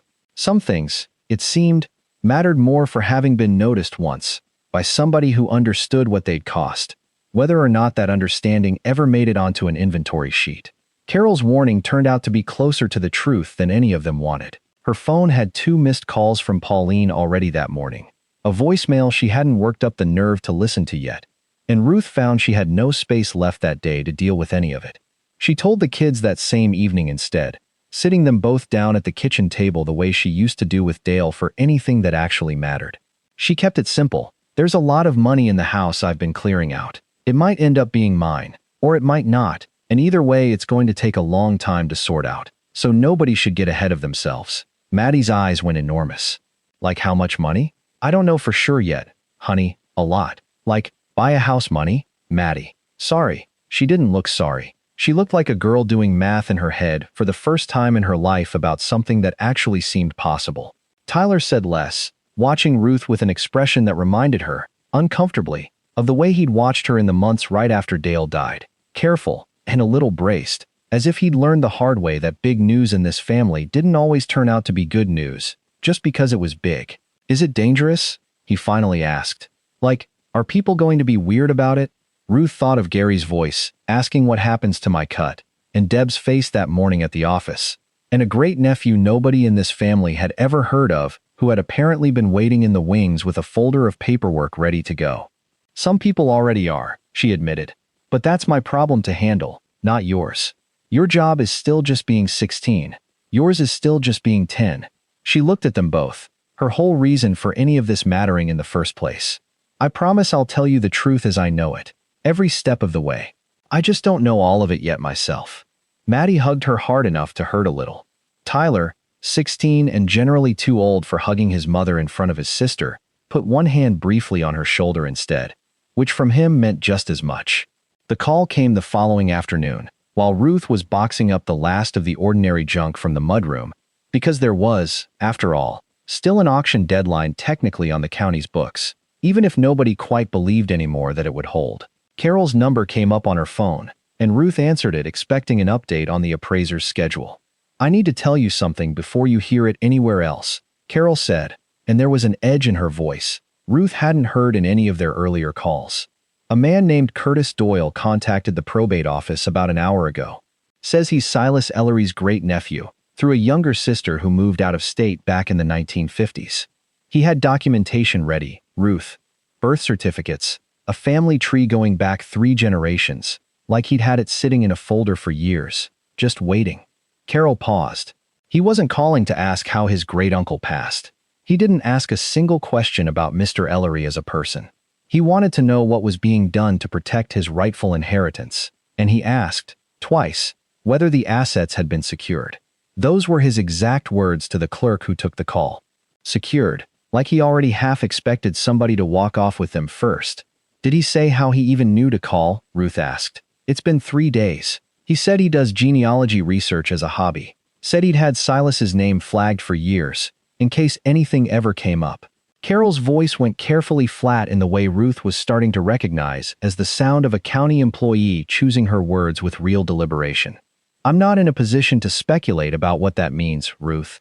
I just thought you should hear it from me before the clerk's office starts fielding calls from a reporter, or from him directly." Ruth stood in the gutted mudroom of a dead stranger's house, a box of mismatched boots balanced against one hip, and understood that whatever came next was not going to be simple, and was not going to be quick, and for the first time since she'd pried that first loose stone out of the cellar wall, she found herself wondering whether finding Silas Ellery's fortune was going to turn out to be a gift at all, or just a different, much heavier kind of weight to carry. She thought about Silas's own words, written in his own unsteady hand at the end of a life spent trusting almost no one. "Perhaps you are some distant cousin I never met, arriving to collect what you believe is owed to you by blood, though I would ask that person why they never once wrote or telephoned while I was still alive to answer." He had seen this coming, she realized, or something enough like it, years before she had ever set foot on Millbrook Road. He simply hadn't been able to do anything about it from where he was standing, alone, at the end of everything. Maybe, Ruth thought, setting the box of boots down slowly on the mudroom floor, that was going to have to be her job now too. Maybe, Ruth thought, setting the box of boots down slowly on the mudroom floor, that was going to have to be her job now too. She didn't finish the mudroom that day. She locked the house behind her a little after 3, nodded to Tomas in his folding chair without quite managing a smile, and drove home with both hands tight on the wheel, and Carol's voice still running in a loop somewhere behind her eyes. A man named Curtis Doyle, birth certificates ready, a family tree going back 3 generations, like he'd had it sitting in a folder for years. She didn't tell the kids that night. There wasn't a way to explain it that wouldn't frighten Maddie or make Tyler ask the kind of questions Ruth didn't have answers to yet. So she made spaghetti, checked Tyler's algebra homework she barely understood herself, and sat on the edge of Maddie's bed a little longer than usual reading the last chapter of a book about a girl and a horse. Her voice steady even though nothing else in her felt that way. Sleep, when it came in pieces. She kept surfacing with the same image behind her eyelids. Not the gold or the ledger but Silas's handwriting. Small and careful, asking her to build something with it that wasn't just a wall. And a stranger's voice on the other end of a phone call she hadn't even heard. Already using the word secured like the money had somewhere to be that wasn't hers. Around 2 in the morning she gave up on sleeping entirely and went downstairs, sitting alone at the kitchen table with a cup of tea gone cold beside her elbow, and found herself, for the first time in longer than she could remember, wishing she could simply pick up the phone and tell Dale about her day the way she used to, back before every hard thing in her life had to be carried alone or explained twice over to somebody who hadn't been there for the easy years first. She thought he would have laughed at the shape of it, a woman hauling garbage for $2 less an hour finding herself, within a matter of weeks, arguing with a county clerk about the legal definition of a handwritten letter. He'd have found something to say about it that made the whole thing feel smaller and more manageable, the way he always could, and she sat with the absence of that particular gift of his for a long while, before she finally went back up to bed. Not entirely rested, but steadier than she'd been an hour before. She told the kids more of it the following evening, once Rachel's name and a rough outline of what a holographic will meant had settled enough in her own head that she trusted herself to explain it without frightening them. Tyler wanted to know, practically, whether they might lose everything, and Ruth told him honestly that she didn't know for certain, that a stranger with a real, if distant, claim to the family had come forward, and that lawyers were going to spend some months sorting out who the law said was owed what. Maddie mostly wanted to know whether the mean boy at Tyler's school would still be mean if it turned out they didn't get any of it after all, a question so entirely her own that it startled a real laugh out of Ruth for the first time in days. By 7 the next morning she was back at Pruitt's, and Gary handed her a name on a slip of paper before she'd even sat down. Rachel Voss, he said. Estate attorney. Does probate work out of the county seat. Carol recommended her. And for what it's worth, so does everybody I've ever heard talk about her. You need somebody in your corner who isn't me, Ruth. I mean that as a compliment to her, not an insult to myself. Ruth called that afternoon from her car in the school pickup line, and Rachel Voss agreed to see her the following morning. First appointment, no charge for the initial consultation. She sounded, over the phone, like a woman who had heard a great many strange stories in her career and had stopped being surprised by any of them. Rachel's office sat above a hardware store, 2 blocks off Coburn Falls Town Square, a narrow set of stairs leading up to 2 rooms that smelled like old paper and burnt coffee. She was younger than Ruth expected, maybe 50, with reading glasses pushed up into gray hair, and a way of listening that made Ruth feel, for the first time in 9 days, like someone was actually keeping up with her, instead of racing ahead of her. Walk me through everything, Rachel said. Start with the day you got the job. Ruth did. The padlock and the study and the loose stone and the letter, laying the photocopy Carol had made for her across the desk between them. Rachel read it twice without saying anything, the second time slower than the first, and when she finally looked up her expression had gone careful, in a way Ruth had started to recognize, as the look of someone doing quiet legal arithmetic. Do you know what a holographic will is? Rachel asked. Ruth shook her head. Most states, a valid will needs witnesses, needs to be signed in front of people who aren't beneficiaries, needs a certain amount of formality around it. But some states, ours included, recognize what's called a holographic will, entirely in the testator's own handwriting. Signed. Clear that the person intended it as a final disposition of property, not just a letter they were writing to feel better. No witnesses required at all. She tapped the photocopy. This might qualify. Handwriting's consistent throughout. Matches other samples the county already has on file from his tax filings and correspondence. He signed it, and there is nothing ambiguous about the intent. He says outright, what is in that room? I am leaving to you. So it's mine. It might be. There's a problem, and I want you to hear it from me now instead of getting blindsided by it later. Rachel took her glasses off entirely, which Ruth had already learned in 20 minutes was something she did before saying something she thought mattered. It isn't dated. Most holographic will statutes don't strictly require a date, but a missing date opens the door for a challenge. If somebody wanted to argue Silas wrote this decades ago in some different state of mind, or that he revoked it later with some other document nobody's found yet, the absence of a date makes that argument easier to make, even if it isn't a strong argument. And there's a second issue, bigger than the first. This letter disposes of what's in that room. It doesn't mention the house. It doesn't mention the land. If a court finds it valid, it's likely only going to cover the personal property inside the vault, the coins, the jewelry, the collections, all of it. The real estate itself, the house and the acreage, that's a separate question, and without a will covering it, that passes under intestate succession, which means it goes to whoever the law recognizes as his closest living relative. Curtis Doyle. If he can prove the relationship, and if nobody closer turns up first, yes. It's probably him. Rachel put her glasses back on. I want to be honest with you, Ruth, because I think you're the kind of client who'd rather hear the hard version now than a soft version that turns hard later. This is not going to be simple, and it is not going to be fast, but the letter is a real asset for you, a strong one.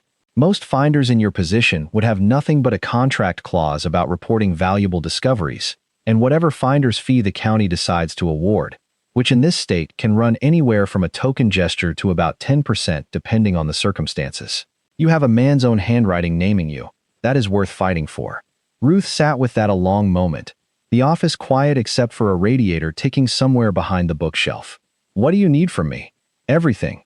Every note you made in that house, every photograph, every conversation with Carol, with Gary, with the neighbor you mentioned. And I need you to not talk to Curtis Doyle or his attorney directly, ever, about any of it. If he reaches out, you refer him to me. That's not optional. Rachel made a note on a legal pad. One more thing. I'd like to bring in a document examiner. Somebody who can look at the paper and the ink under a microscope and give us a reasonable window for when it was written, even without a date on the page. It won't be exact. It might help us anyway. Curtis Doyle called Ruth's cell phone 4 days later, a number she didn't recognize.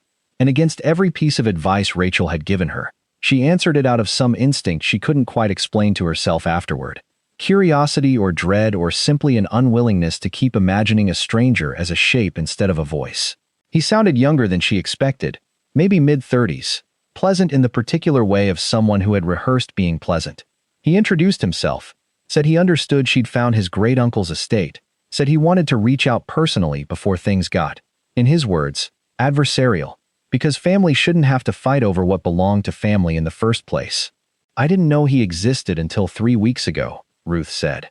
I don't think that makes me family in any way that matters to you. No, of course not. And I'm not saying that. A small laugh, quick and practiced. I just mean, this doesn't have to be ugly. You did a lot of work finding what was there. I get that, I really do, and I'm not looking to walk away with nothing coming to you. I just want what's legally mine. My great-grandmother was Silas's sister, Ada Ellery, before she married. She moved out to Ohio back in the 50s, and the two branches of the family just kind of drifted, the way families do sometimes. Nobody's fault, really. But blood's blood, and the law's the law, and I think we both know how this is probably going to shake out once the lawyers get involved. How did you find out about him? Another pause, shorter this time, and something in his voice tightened just slightly before it smoothed back over. I do genealogy work. It's a hobby, but I take it seriously. I've had a subscription to a couple of unclaimed estate monitoring services for years, the kind that flag when a relative's name comes up in probate filings or public records. Most of the time it's nothing, some third cousin's modest little estate, not worth the gas money to drive out and claim it. This one flagged a few weeks ago. He said it like it explained everything, and in a way, Ruth thought it did. He wrote a letter, Ruth said, before he died. He said he had no family he knew to still be living. People lose touch. That doesn't erase what the law says about who inherits when somebody dies without a proper will. And for what it's worth, Mrs. Calloway, I looked into you a little too. Widow, 2 kids, working an estate clearance job to make ends meet. I don't think you're a bad person here. I think you found something and you're doing what anybody would do in your position. I'm just telling you now, before this gets expensive for both of us, that I intend to fight for what's mine, and I'd rather do that without it turning into something that follows either one of us around for years. Ruth thanked him for calling, told him, in words Rachel had more or less given her in advance, that any further conversation needed to go through her attorney, and hung up with her hand not quite steady. She sat in her driveway a long while afterward, the same way she'd sat there the morning of the mortgage math with the calculator. Except this time it wasn't the numbers that had her chest gone tight. It was the sound of a stranger already talking about a dead man's whole life, the way Gary had once talked about a jobs per hour rate. Something to be calculated, something with a bottom line attached. She called Rachel that evening and told her everything, word for word as best she could remember it. And Rachel was quiet on the other end for a moment before she said, in a voice that had gone very careful, "He told you himself he found out through a monitoring service." That's useful, Ruth. Not because it disqualifies him. Motive alone doesn't disqualify an heir under the law, but because it tells us something about how hard he's going to push.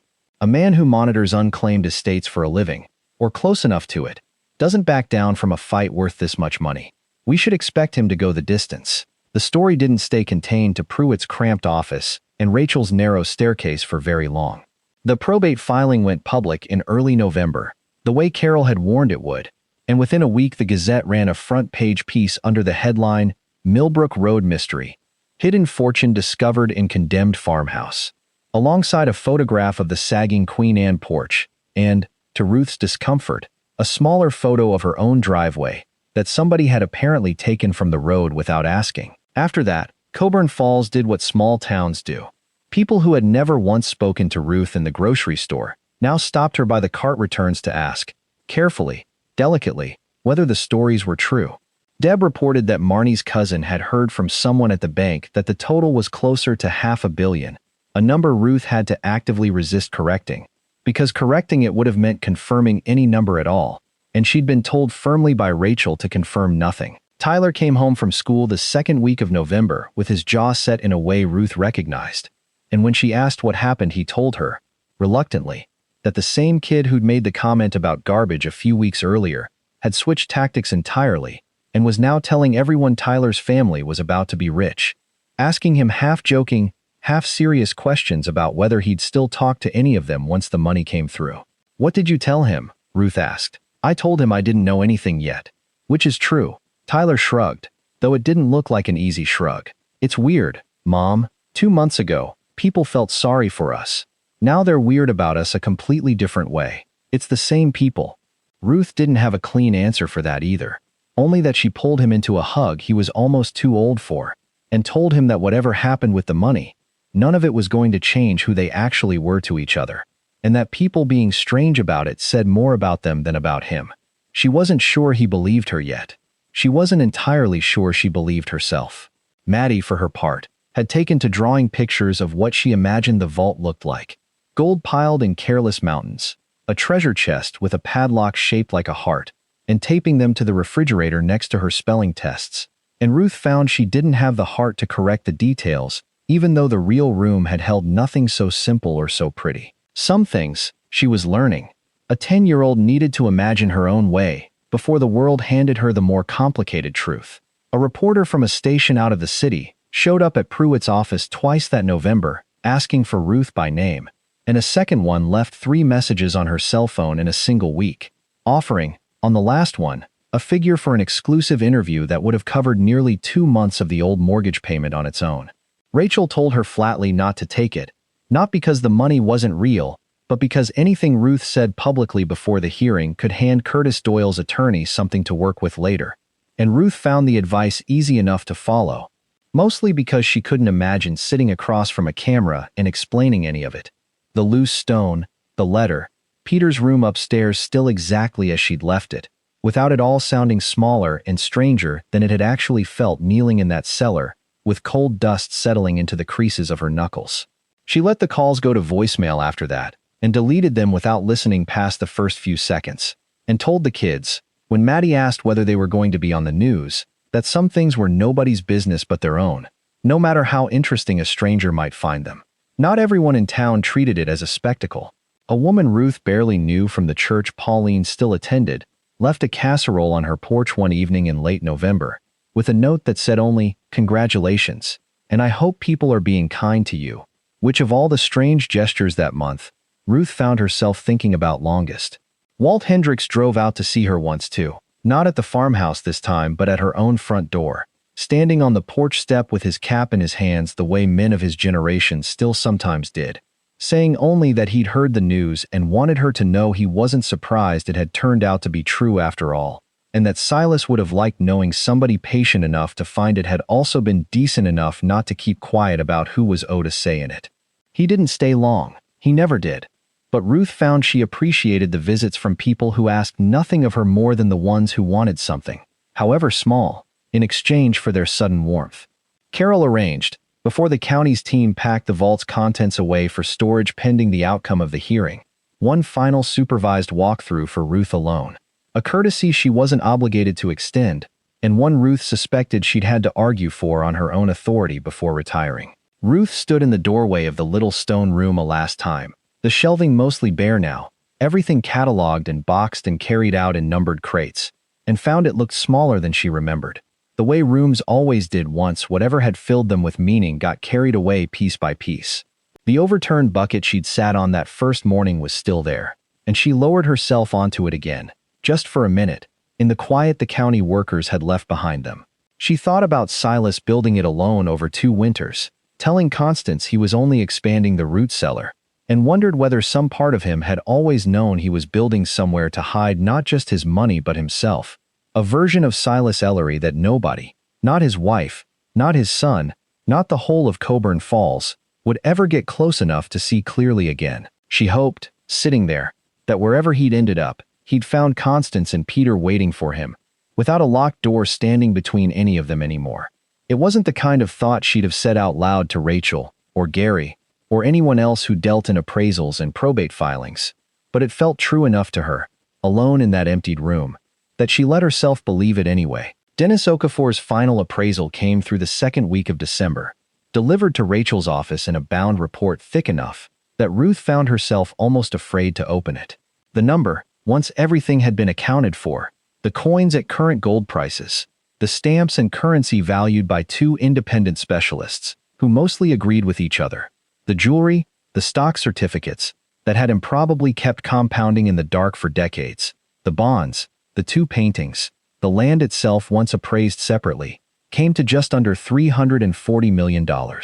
Ruth read the figure 3 times the way she'd read Silas's ledger 3 times in that cold little room, and found the same strange numbness settling over her that she'd felt then, too large a number to actually feel anything about, more an idea than an amount. The vault's contents alone, Rachel said, watching her across the desk, the coins, the collections, the jewelry, everything the letter specifically describes as what's in that room, come to just over $320 million of that total.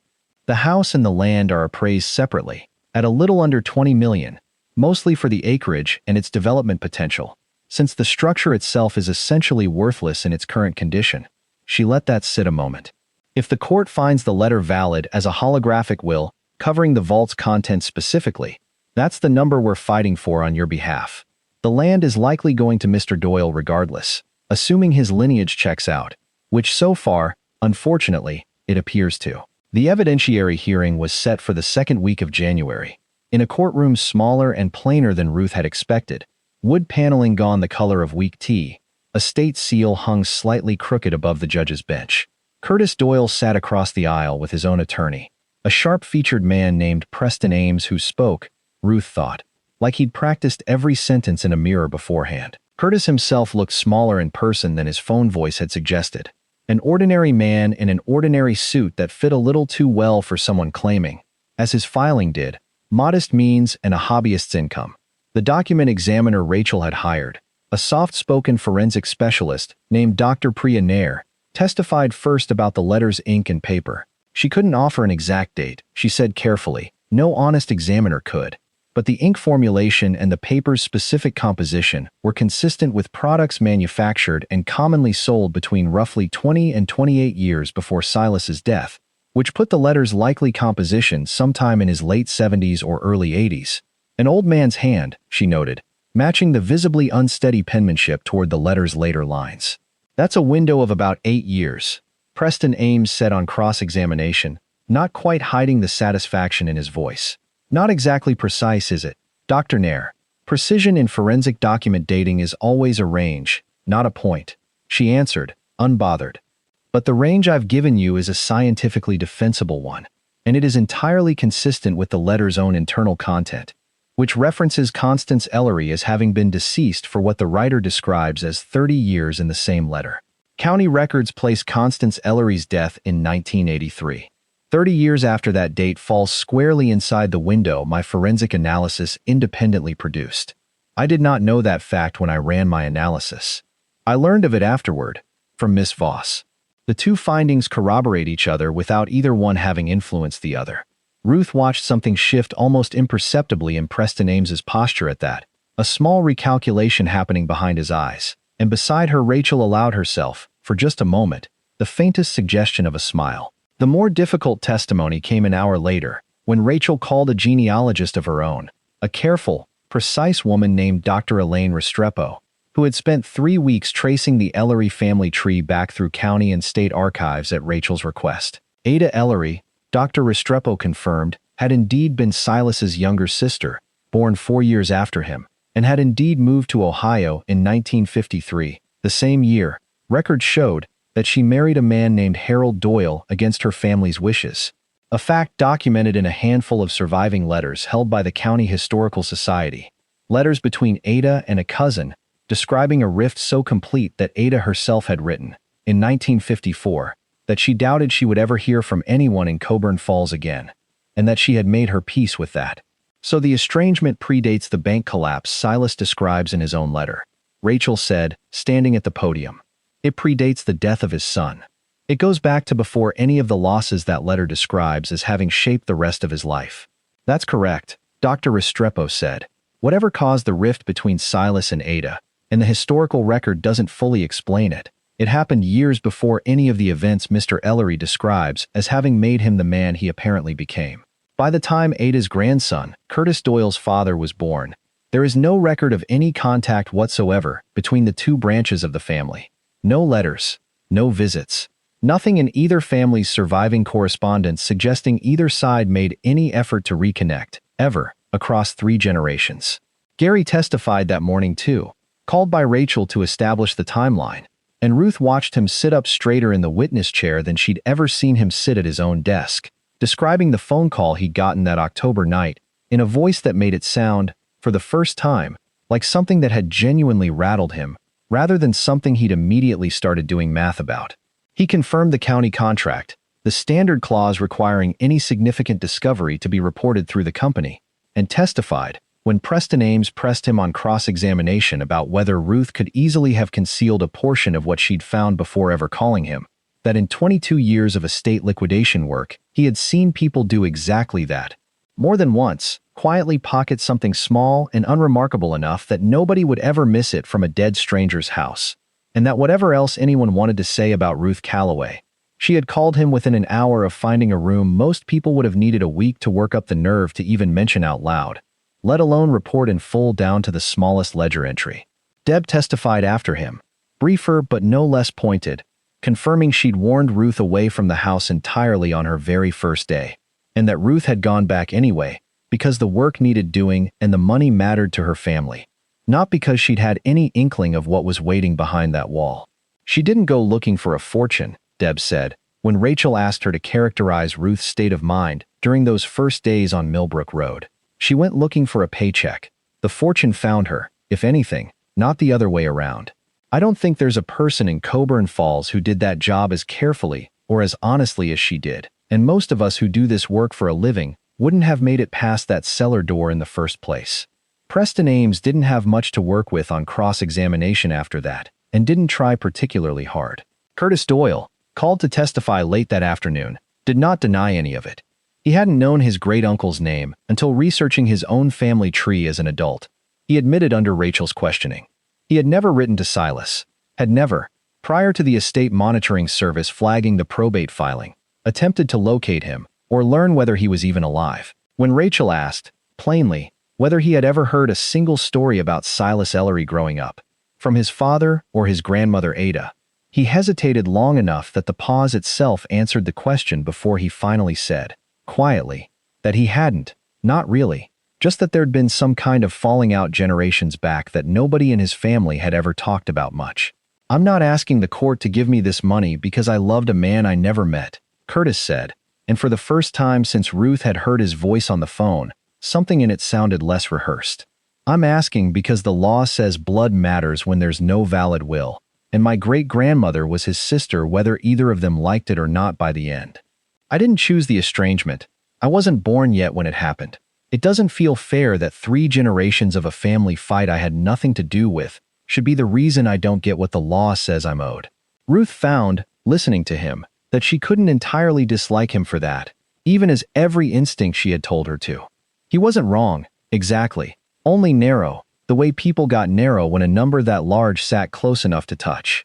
She thought of Silas's own words, written in that unsteady hand at the end of his letter, asking whoever found it not to let money become the only thing they knew how to hold on to tightly, and wondered whether Silas had somehow known, even from inside a room he'd built to keep everyone else out, that this particular reckoning was coming for whoever eventually stood where Curtis Doyle now stood. The judge, a measured, unhurried woman named Judge Marian Castellanos, took the matter under advisement rather than ruling from the bench, and the 6 weeks that followed were, Ruth thought afterward, among the longest of her life, longer in their own way than the 5 days she'd spent hauling newspapers out of a dead man's hallway, not knowing yet what waited behind the cellar wall.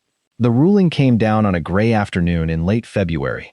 Delivered not in the courtroom, but in a formal written opinion, Rachel read aloud over the phone, while Ruth sat at her kitchen table with the same view of the refrigerator, Maddie's treasure drawings still taped beside a stack of unopened mail that had, for the first time in 3 years, stopped feeling quite so urgent. Judge Castellanos found the letter to constitute a valid holographic will under state law with respect to the personal property specifically described within it, the contents of the room concealed behind the cellar wall. The handwriting was authenticated beyond reasonable dispute. The forensic dating, corroborated by the letter's own internal reference to Constance's death, satisfied the court that the document had been composed with clear testamentary intent during a period of the decedent's life for which no evidence of diminished capacity existed. The absence of an exact date, while not ideal, did not defeat the will's validity, where the document's contents allowed the court to establish a reasonably reliable window, and where nothing in the record suggested any later document had revoked or superseded it. As to the phrase "to whoever finds this," the court found it sufficiently definite to identify an ascertainable beneficiary once the condition, discovery of the concealed room and its contents, had actually occurred, and that Ruth Calloway, having in fact discovered it in the ordinary course of her lawful employment and having reported it immediately and in good faith rather than concealing or converting any portion of it, satisfied that condition as the sole person to whom the bequest could reasonably attach. The house and the surrounding acreage, however, not being addressed anywhere in the letter, would pass to Curtis Doyle as the decedent's closest living relative under the state's rules of intestate succession, his lineage having been established to the court's satisfaction and no closer relative having come forward. Rachel read the last line twice before she let herself say anything else. "You won, Ruth. $320 million, give or take final adjustments, and he gets the land and the house.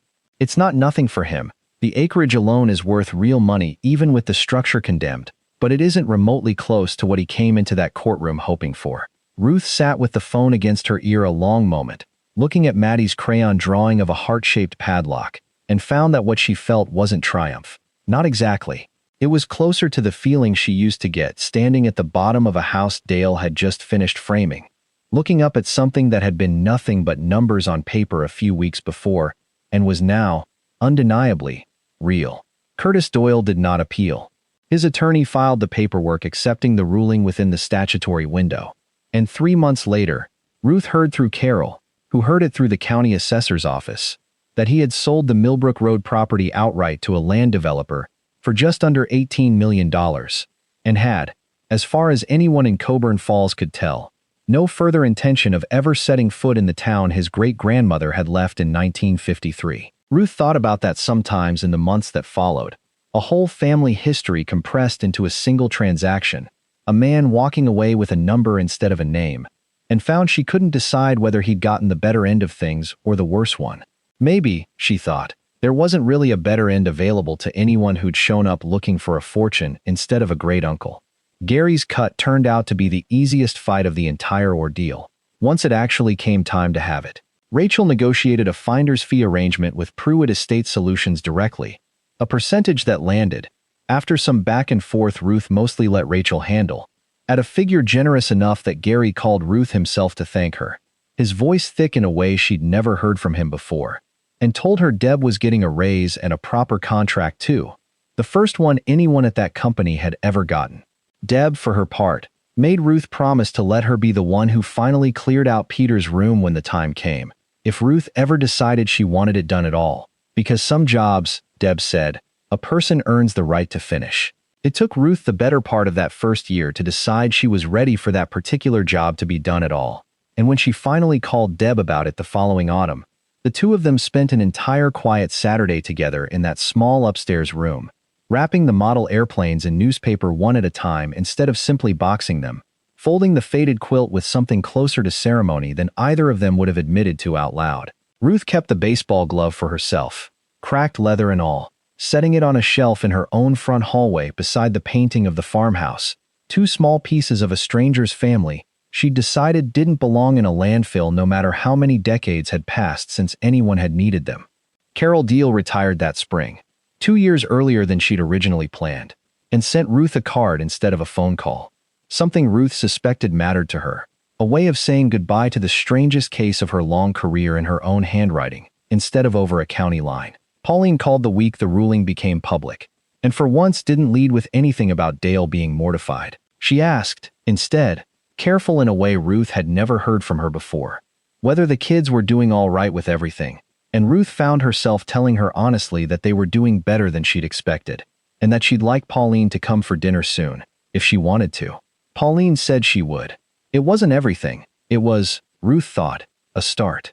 The money itself took most of a year to actually arrive in any usable form, moving through probate closing and estate taxes, and a series of financial advisors Rachel helped her vet, none of whom Ruth trusted completely until she'd asked each one, more or less bluntly, what they thought she should do first, and picked the one who'd answered pay off your house before he mentioned anything about growth or portfolios.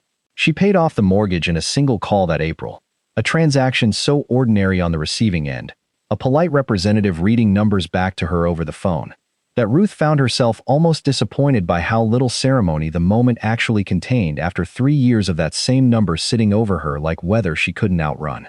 She sat afterward at the kitchen table where she'd once done the same math with a calculator and $412, and cried for a while, not from relief exactly, closer to something that had been waiting a long time for permission to let go. She bought Tyler new sneakers before she bought herself anything at all, then felt foolish for how much that small purchase meant to her, watching him lace them up in the kitchen without the strip of duct tape he'd worn so long he'd stopped seeming to notice it.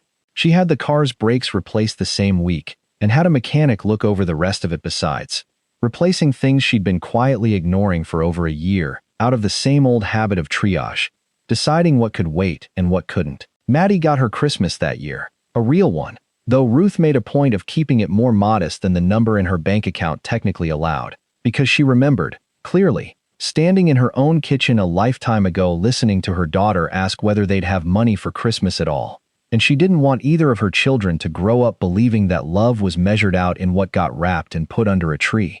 She set aside a trust for both kids, structured with Rachel's help so that neither Tyler nor Maddie would come into any significant portion of it, before they were old enough to have some sense of who they wanted to be first, money waiting for them rather than money defining them, and she found herself thinking, more than once, of Silas's warning about letting a fortune teach the wrong lesson to the people who mattered most.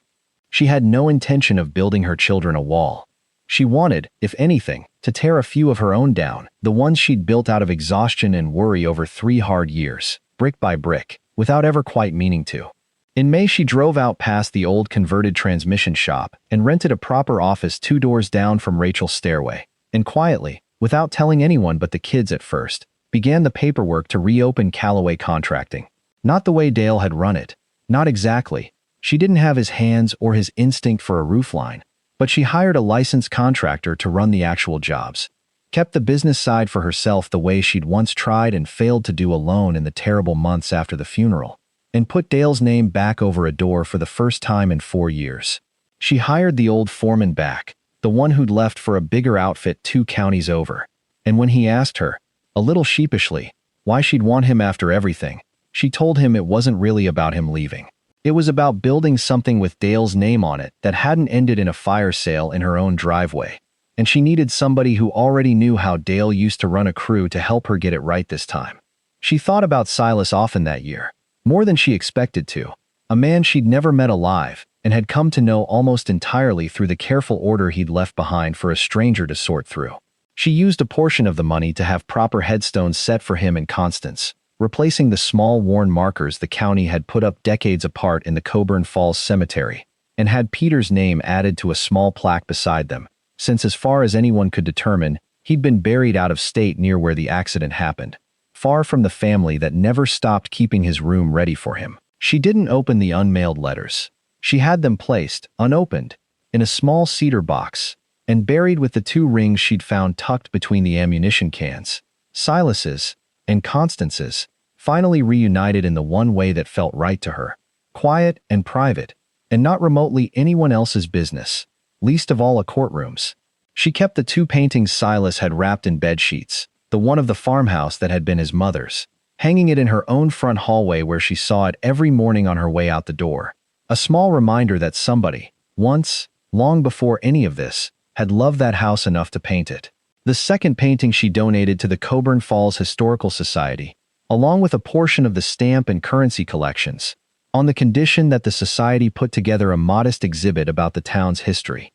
The old savings and trust collapse of 1968 included, so that the next family it happened to, if it ever happened again, might have somewhere to look and see they weren't the first people a trusted institution had ever failed. She used a larger portion still, working with Rachel and, eventually, with a small board of local volunteers that came to include Deb and, of all people, Walt Hendricks, who'd known Silas back when he still came into town twice a year, to establish a fund for families in Coburn Falls facing exactly the kind of year Ruth had been living through when Gary first called her about a house on Millbrook Road nobody else wanted to touch.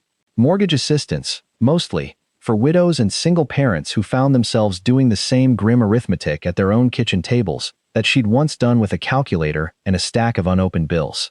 She named it, after a good deal of back and forth with herself over whether it felt presumptuous, the Calloway Ellery Fund. Two names that had never once crossed paths in life, joined together now in the one thing that seemed to honor both of them properly.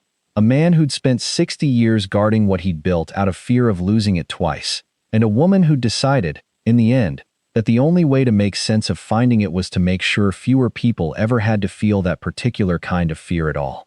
That December, a year almost to the day since Gary's first phone call, Ruth stood at her own kitchen counter again. No calculator this time. Just the smell of something baking and Maddie's voice somewhere behind her arguing cheerfully with Tyler about whether the tree needed more lights on the top half or the bottom. She thought about Dale, the way she still did most days. Not the sharp grief of the first year anymore, but the steadier kind that had settled into something closer to company than wound. Weather she'd learned to walk through instead of weather that stopped her cold. She thought he would have liked Silas, in some strange way. Two men who'd both known how to build something solid with their own two hands, and had both, in their own different fashions, spent the rest of their lives trying to make sure nobody they loved ever had to go without. She had not, in the end, kept very much of it for herself, not compared to what the number on paper technically allowed, and she found she didn't miss whatever she might have bought instead. What she had was a paid-off house, a business with her husband's name over the door again, two kids who no longer flinched at the sound of the phone ringing near the end of the month, and a quiet, private certainty that the next time somebody's child asked her whether they'd have money for Christmas, the honest answer was going to be yes, every single year, for as long as she had breath to say so. Silas Ellery had built a wall to keep the world from ever taking anything from him again. Ruth had spent hers, most of it anyway, taking that wall apart, one careful stone at a time, and using what she found behind it to build something that could hold people, instead of just holding money. She thought, on the whole, standing in her warm kitchen with her children's voices filling the house around her, that he would have approved of what she'd chosen to do with what he'd left behind, though she supposed, in the end, she would never really know for certain, and had made her peace with that too. Stories like this remind us that starting over is terrifying, but it is always possible. If you or someone you love is facing a total reset right now, whether from a divorce, a loss, or a financial disaster, you need a plan. Scan the QR code on your screen or click the link below to get the Phoenix Blueprint for just $17. It gives you the exact steps you need to take in the first 48 hours, and a 90-day plan to get your independence back. Thank you for watching.